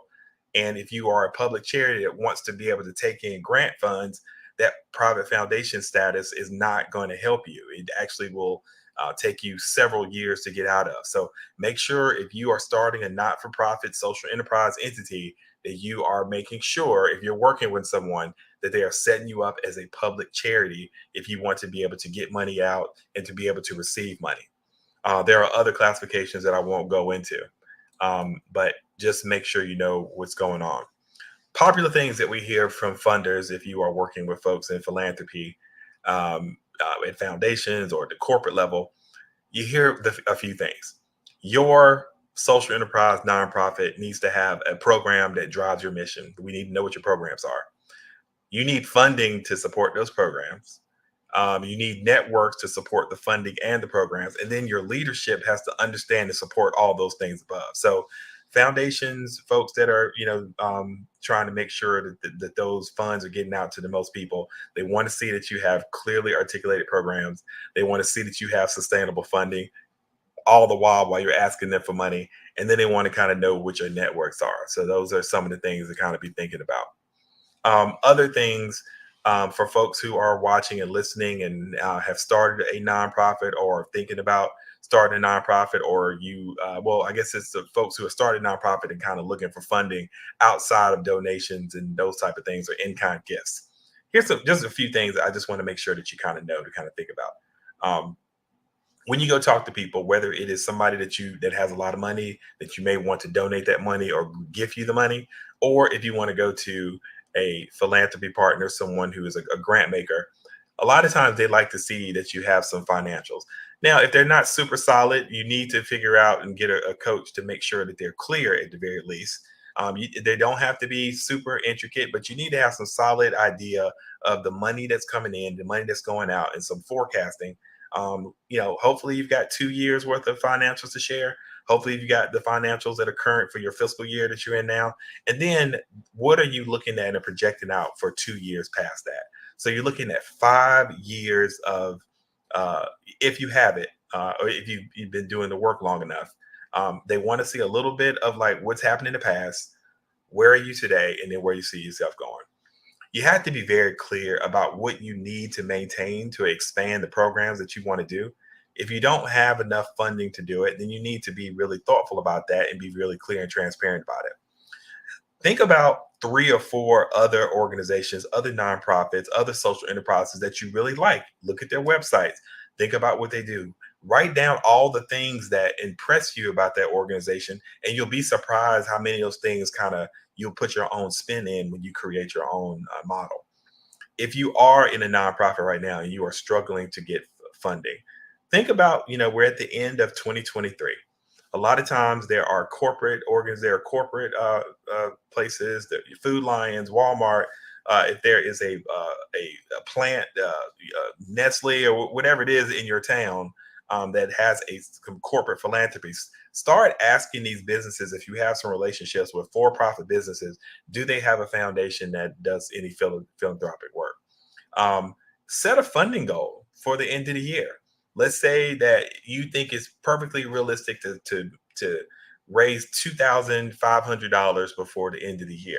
Go tell some of those corporate philanthropy people that's what you're trying to do. Tell them your mission.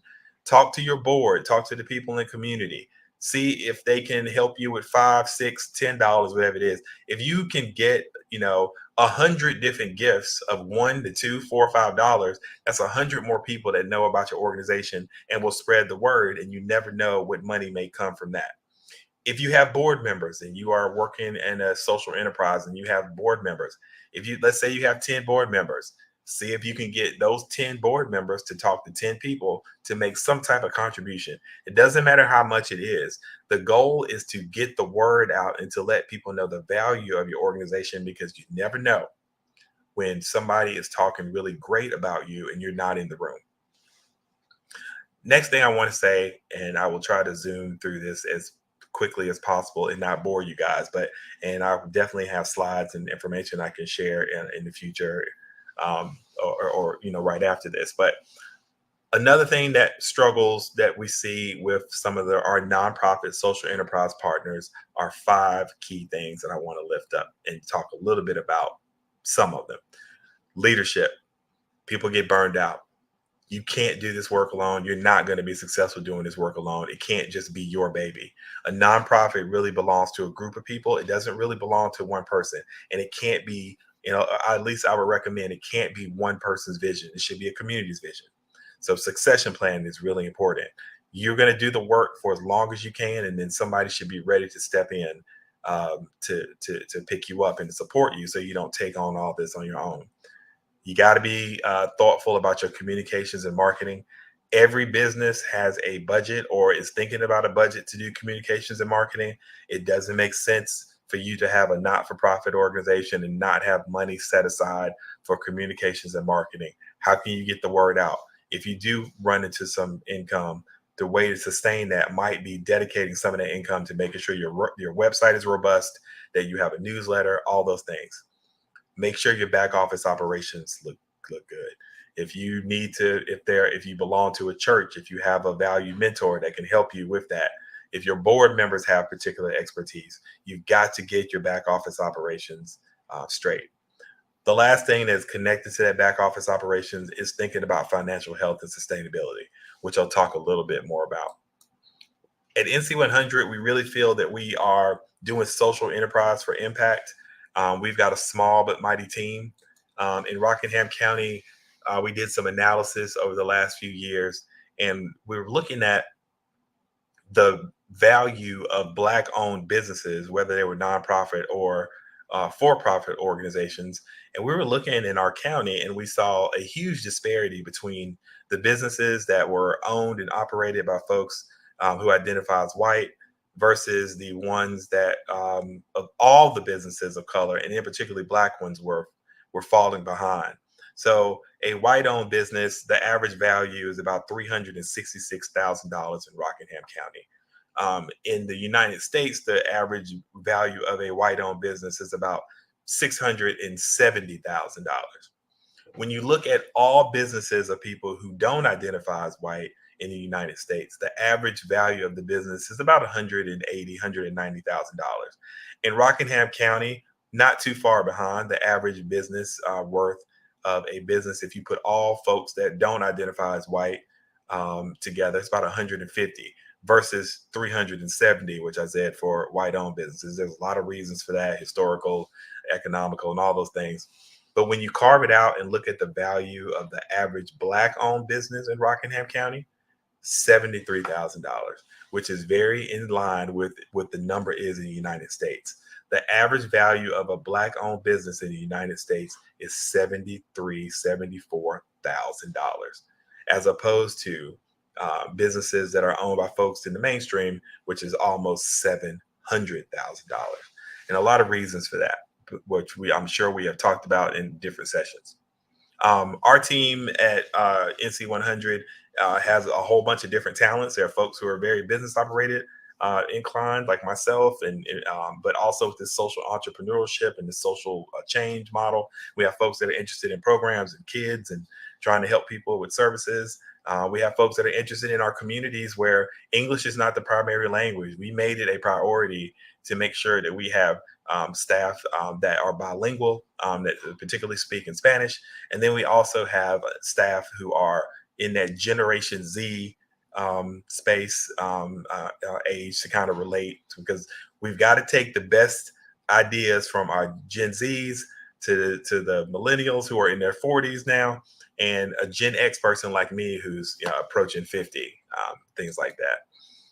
One more thing about NC100, just to give you a little bit of how we have positioned ourselves to be able to kind of be in both spaces, this kind of social change space, the community driven space, but also be really steadfast in making sure that people understand that we are about business, and businesses are, and nonprofits are businesses. We have these two really high level strategies. One, develop authentic relationships and build upon assets. We want to be positive asset minded and build upon the strengths in our community, mobilize individuals, groups, and systems to come together. That means we facilitate conversations and actions that lead to the creation or the protection of wealth. And that can be through some of our youth programs. That can be from convening. The big thing that brings value and has brought value to us in our business model that we'll talk about really quickly is we do specific capacity building, strengthening organizations that have Black American leadership or focus on traditionally marginalized communities, which tend to be Black American communities, other communities of color, Latino communities, Hispanic, and people in rural communities of low wealth. So that is more of that frame. And we definitely advise folks to, if you have YouTube, please go to YouTube. And we are at We Are NC100, and we have so much content, so many videos about the work that we do. Two big quotes that I have said in different gatherings.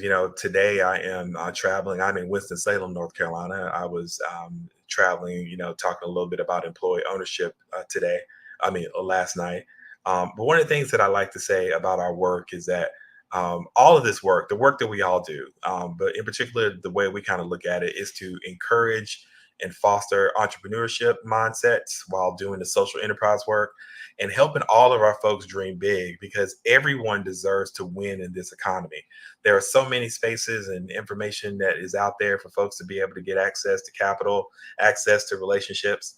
And we need to share those things. Like when we find success, we need to be able to pass that on and to help folks and give them a little bit of a head start from the stuff that we've learned. We live in this constant tension between these really two ideals. It's the world as it is and the world as it should be.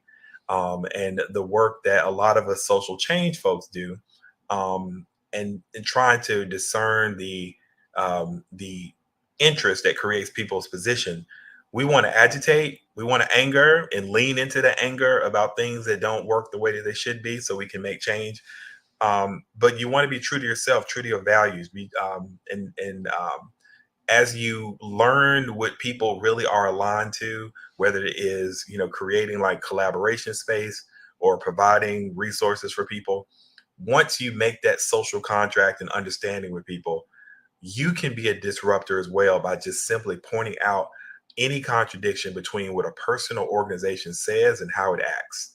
So if there's an organization that is benefiting on a reputation of being really supportive of all communities, and that's not exactly what's happening and it's making people suffer, it is incumbent upon us to point those things out in a way that has that person who's made that social contract and community be accountable. And we really believe in doing that work. We took a long look at our finances last year in 2022, and we were very successful in raising money. Almost about $400,000 we raised, either through private foundations or community foundations, fees for service where we charge for different things, donations from our supporters, working with the city and county, holding big fundraising events, and then just, generally working with people in corporate philanthropy, like I talked about before. And out of that $400,000 that we raised, we realized over 59% of that money, almost 60% of that money came from private foundations. Now, nothing against private foundations and people in regular and, traditional philanthropy that support organizations. But what is the danger of having 60% of your money come from one or two private foundations? If those private foundations decide not to fund you, then where are you? Can you continue to do your work? And if that organization has such a significant portion of your finances, do they have more influence on your decision making or the things that you decide to focus on? If you decide that you want to stand up for a particular social movement, or if you decide that you want to go a different direction with your nonprofit because you've talked to the community and they want you to do something different, and that funder doesn't agree and you lose that funding, then where are you? So we want people to be thinking about, in my nonprofit social enterprise business, what is my secret sauce? What do I do, or what can I contribute that nobody else can, or few people have been able to think about? What is the big problem that you are addressing? And what is the big thing that you are focused on that the community has ID'd for you to support? And do you have some type of unique solution? You can sell that. It is sellable. You can go to a hospital. You can go to a school system. You can go to the mayor. You can go to any large entity that has a lot of funding that wants to do really great work in the community and tell them, this is my secret sauce. I'll tell you something else, and I've learned this over time. Sometimes people want the whole story about how you started a nonprofit, how you're doing a social enterprise, and all the really great stuff that you want to do. And, you climbed a mountain and had an epiphany and all that stuff. Some people want to hear that stuff. Sometimes the folks that have large amounts of money just want to hear a little bit of it and then pull on the thread of something that seems really interesting. Think about having 30 seconds to get 3 minutes of somebody's time. Can you talk about your nonprofit right now? Can you talk about your social enterprise in less than a minute and a half? Maybe sometimes can you get it down to under a minute? Can you you've heard this term about the elevator pitch. In a few sentences, can you tell enough of why you're in the business and why you need support that would get somebody to want to have a deeper conversation with you? So think about that. 30 seconds to get 3 minutes. What's the strongest information that you can share in the first 30 seconds of that minute conversation? So think about that. So we started thinking about that, what are the things that we do really well that we would want to kind of brag about and we want somebody to pay us to do? And we said, let's put together a one-pager. A one-pager doesn't have to be one page, but if you have some type of document that is either that you can send electronically or you have in your hand that you can hand to somebody in a flyer that explains to an organization or somebody that can fund you 4 simple things. The first thing is context. What's the context of your organization? Why are you doing the work? Make it really simple. I'm doing this because community said this, or I grew up here and we had a group of people and we said this. They need to understand the context in a couple sentences. The next thing they need to know if they're going to talk to you longer and give you money is, what are your large objectives? Not your programs, not every single thing that you do when you're in community and you feed people and you do this and get people cooked. No, what are you trying to achieve in 1 or 2 sentences? We want to achieve this. We want to achieve that. No more than 3. High level. The way you do it is strategies and things that you can talk about later. But at the end of the day, what do you want to achieve by a certain amount? Is it by the end of 10 years, 20 years, 5 years, 1 year? What do you want to get done? The third thing that you need to think about when you're trying to explain your information on a one-pager and you're giving people information or you set up your website is the methodology. How do you do it? Can you simply explain, we do this because we do, we want to, support, like I listed those 2 high-level strategies of our organization. That's our methodology, right? So C, context, O, objectives, M, methodology, and then B, what are the boundaries? You got to be clear. One of the things that nonprofits and social enterprise make the mistake of doing sometimes is they want to do 800 different things. They get distracted. They see this project, they see that project, they want to go here. It's like a kitten that sees the ball of yarn, or a child that sees a set of keys, or me that, if one football game is on, I can't, concentrate on one because I want to turn on my, Sunday ticket and watch 5. We all have these things, but if you can tell somebody the boundaries of your work, if your work is meant to support Black community, if your work is meant to support people with disabilities, if your work is meant to support people in a city or a county or a particular area in a city, you need to be really clear about what your boundary is. You need to be really clear about the way that you're going to do the work. So be thinking about those boundaries. Your one-pagers have to kind of have your mission statement, a way for people to contact you, and why should they support you? They should have links or a way to get to your social media. They should have maybe a testimonial about the value that somebody has found in your organization, they should have photos and visuals of like what the work looks like. And then other thing that I think people don't think about, key metrics. They don't have to be the most elegant, but are you trying to capture some numbers to see how many people you engage with? Do you have any idea how much money you raised? You know, things like that. They need to know in the traditional philanthropy space, or somebody who's going to invest, they need to know that you're being really thoughtful about what your work is going to end up doing. At NC100, we made the case that we can help people move from idea to action. That's simple. We can account for power dynamics in the room by you bringing us in to be a facilitator. We can support you with process. We have partners that we work with at MDC that have trained us and showed us how to do that. You can find people who have this information and they can share it with you. We can help people build a balance of trust and distance by coming in the room and learning enough about the situation that we can mediate. And we can say the thing that sometimes people aren't willing to say. I think another thing that we told people that helped us with our contracts is that we can allow you as a leader to truly listen and hear to your people. If you give us the information and we come into your setting and facilitate a meeting, and we work through some of those things that you guys have been having a hard time working on, that gives you some space to be able to contribute just as a collaborator. And maybe you build some more rapport with your staff if you have like a larger organization. One project that I wanted to talk about that built some value for us with a local health system. So again, I'm from Rockingham County. I grew up in a little town called Reidsville, North Carolina, which is about 15 minutes away from Greensboro. For folks, and I would imagine a lot of you are familiar with Greensboro, a wonderful city with a lot of Black history, Black home ownership and business ownership, and wonderful education. North Carolina A&T, Bennett, UNCG, A&T. It's like all the, just a really great place. The history of Guilford County, having Charlotte Hawkins Brown boarding school, like there's so much history in Guilford County and Greensboro. But there is a local health system there. They're called Cone Health.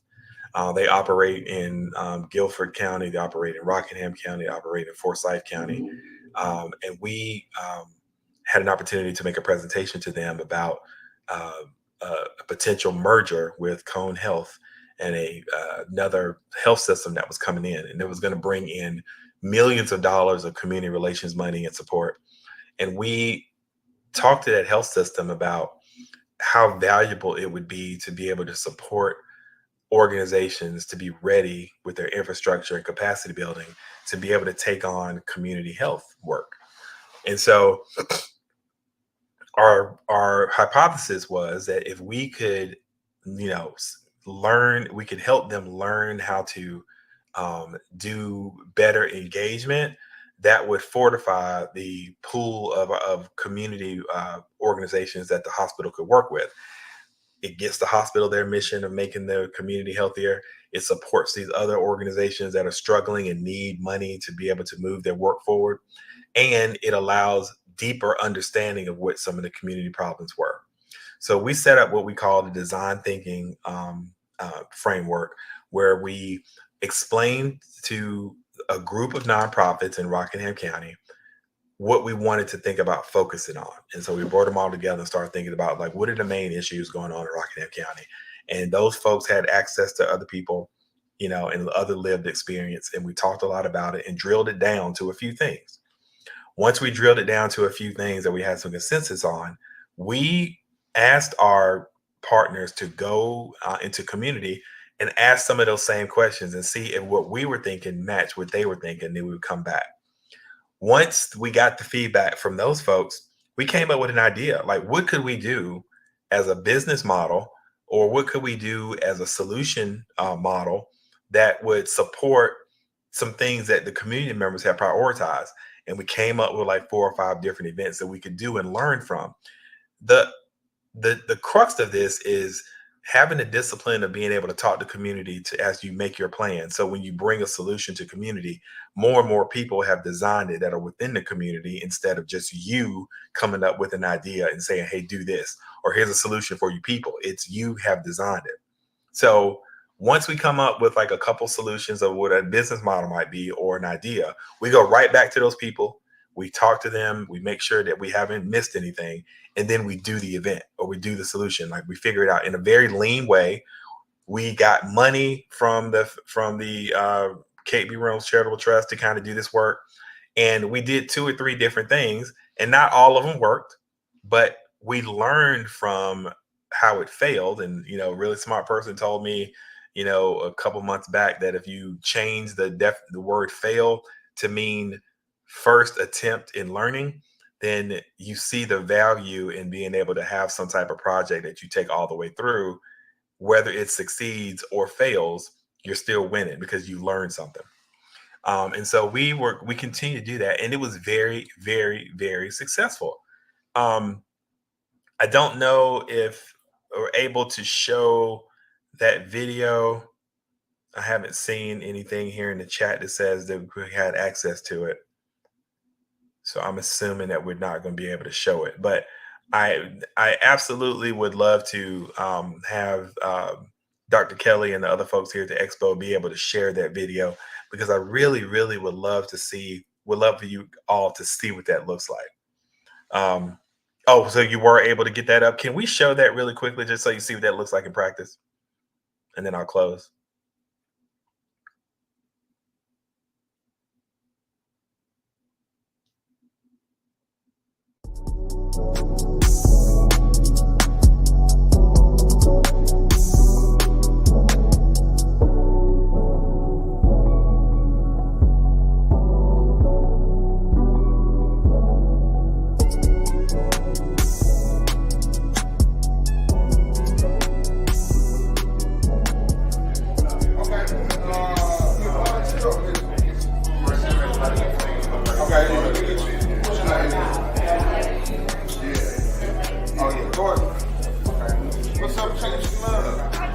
I keep wanting to say that I know I'm not churchy, but I feel the need just to say that I hope you get all the resources that you need, because they need us. Our communities need us more than we can ever imagine, and I would hate for that to be a barrier for anybody in here not to be. On May 14, 2022, a combination of 40-plus leaders, community stakeholders, volunteers, mentors, and champions convened for a pilot of a unique and special conference. They call themselves the Cone Coalition of Like-Minded People.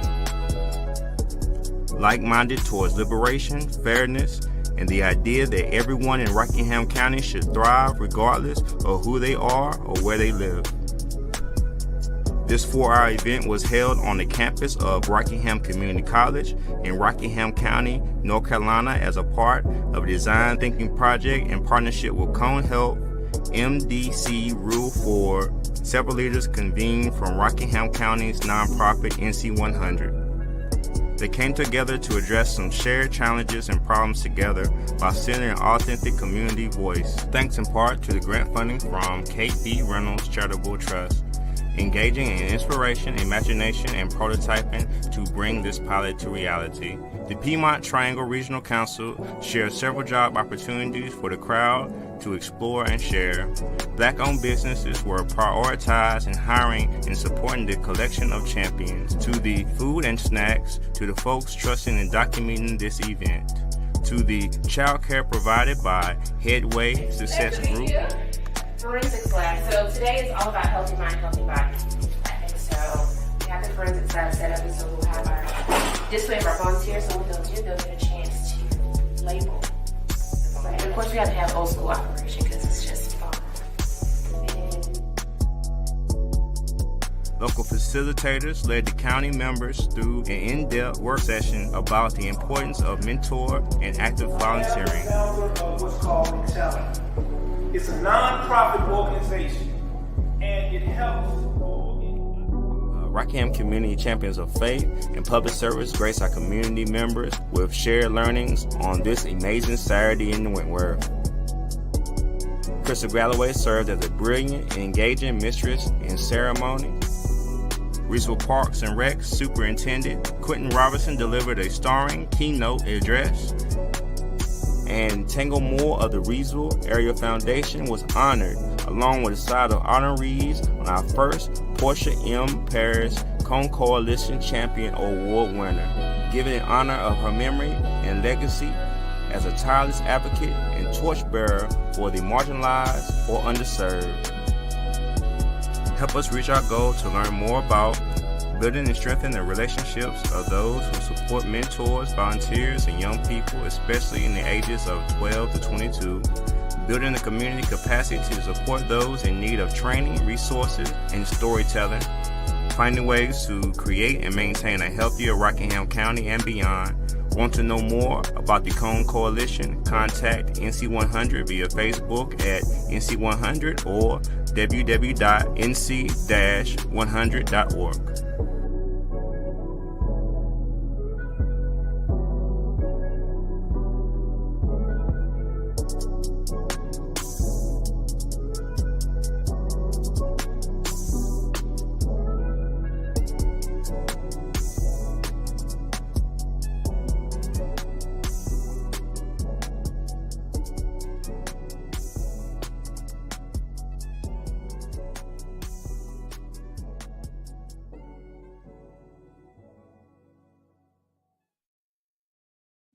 Thank you for indulging me on that. So you see, like, that's what that looks like. And we created that video with, like the video said, we prioritize all Black businesses. We were able to pass through some of that grant money to support our community members and the people who made that recording of Black business that we definitely was shut out. We also did this work with a community center in Stoneville. And have been able to get fees for service for there. So once we kind of illustrated that that's the value that we could bring, that's not a grant.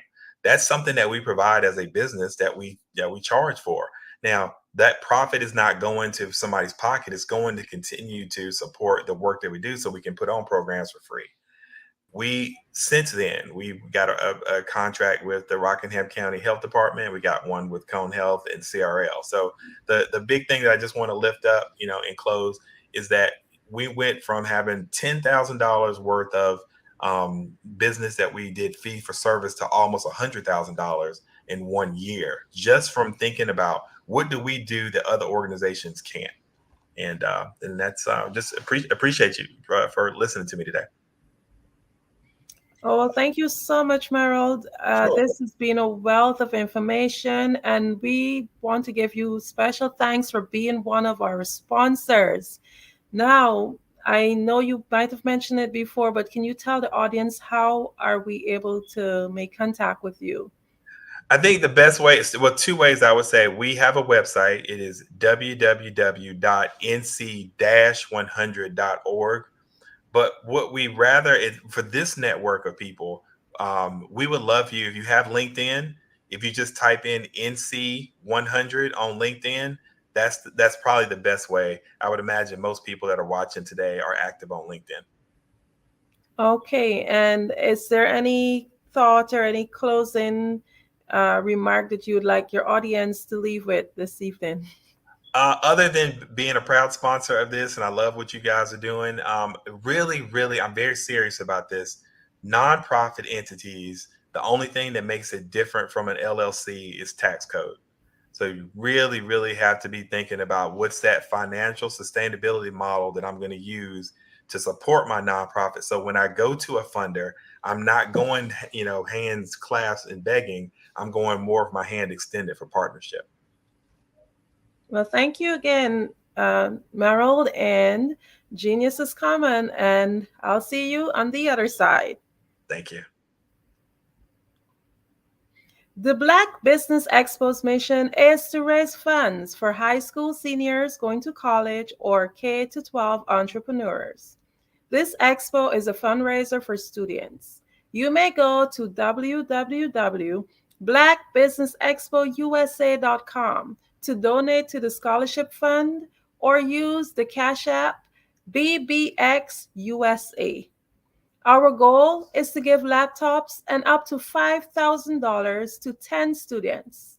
Students can register online at www.blackbusinessexpousa.com.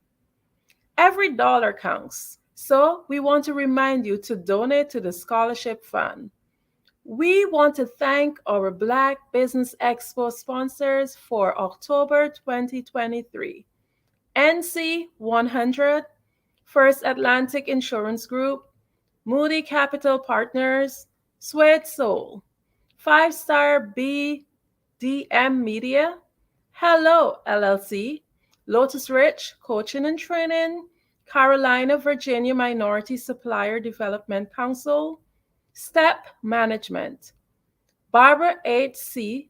Smith LLC, Margie McLean Foundation Inc., Genius is Common, Earth Essentials, Milan Chennai Global, Executive Women's Success Institute, The Quality Coaching Company, Superwoman Business Services, Creative Force Studio, Lee Entertainment, Artistic App Design, Black Business Expo USA. Genius is Common, and I'll see you on the other side.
Hey guys, my name is Caden. I'm the CEO of Caden Teaches, and my genius is teaching kids about financial literacy. Throughout my financial products, such as my financial flashcards, my activity book, and my newest project, my financial bus, which I bought. And on the bus, it has a mock bank where kids will learn how to deposit and withdraw money, a mock grocery store where kids will be able to learn how to have a family budget, and a mock stock exchange where kids will even be able to learn how to invest in stocks. Now, I decided to start teaching kids about financial literacy because I find that most kids graduate high school without even knowing the basics about financial literacy. And I feel if I were to teach kids about financial literacy, that I would be able to help kids tap into their genius. And I actually learned about financial literacy to my dad because I would go to business meetings with him and I would always see that they were talking about financial literacy. And at that point, I didn't understand what financial literacy was. So I took it upon myself to learn about financial literacy and teach it to kids in a way that they could understand. But I want you guys to help me help kids tap into their genius by going to my website, cadenteaches.com, and you can sew into me in my financial bus by going to my GoFundMe link. And remember, if Caden can, you can too. Because genius is common. You are in the right place at the right time. The Black Business Network opens again for its Black Business Olympics, a 24/7 broadcast on business, strategies, global branding, social media marketing, finance, advertisement, and much, much more. Featuring the top, most powerful entrepreneurs and speakers and thought leaders from all around the world as they gather together for this phenomenal event. Join the Black Business Network, streaming live into the metaverse, STEM City, USA, Black Multiverse, Pod TV, Roku, Hulu, iHeartRadio, Apple TV, YouTube, TikTok, Instagram, Google Podcasts, Facebook, LinkedIn, IBM TV, Spotify, and Twitch. Tune in today and be a part of this amazing movement. The Black Business Olympics welcomes you.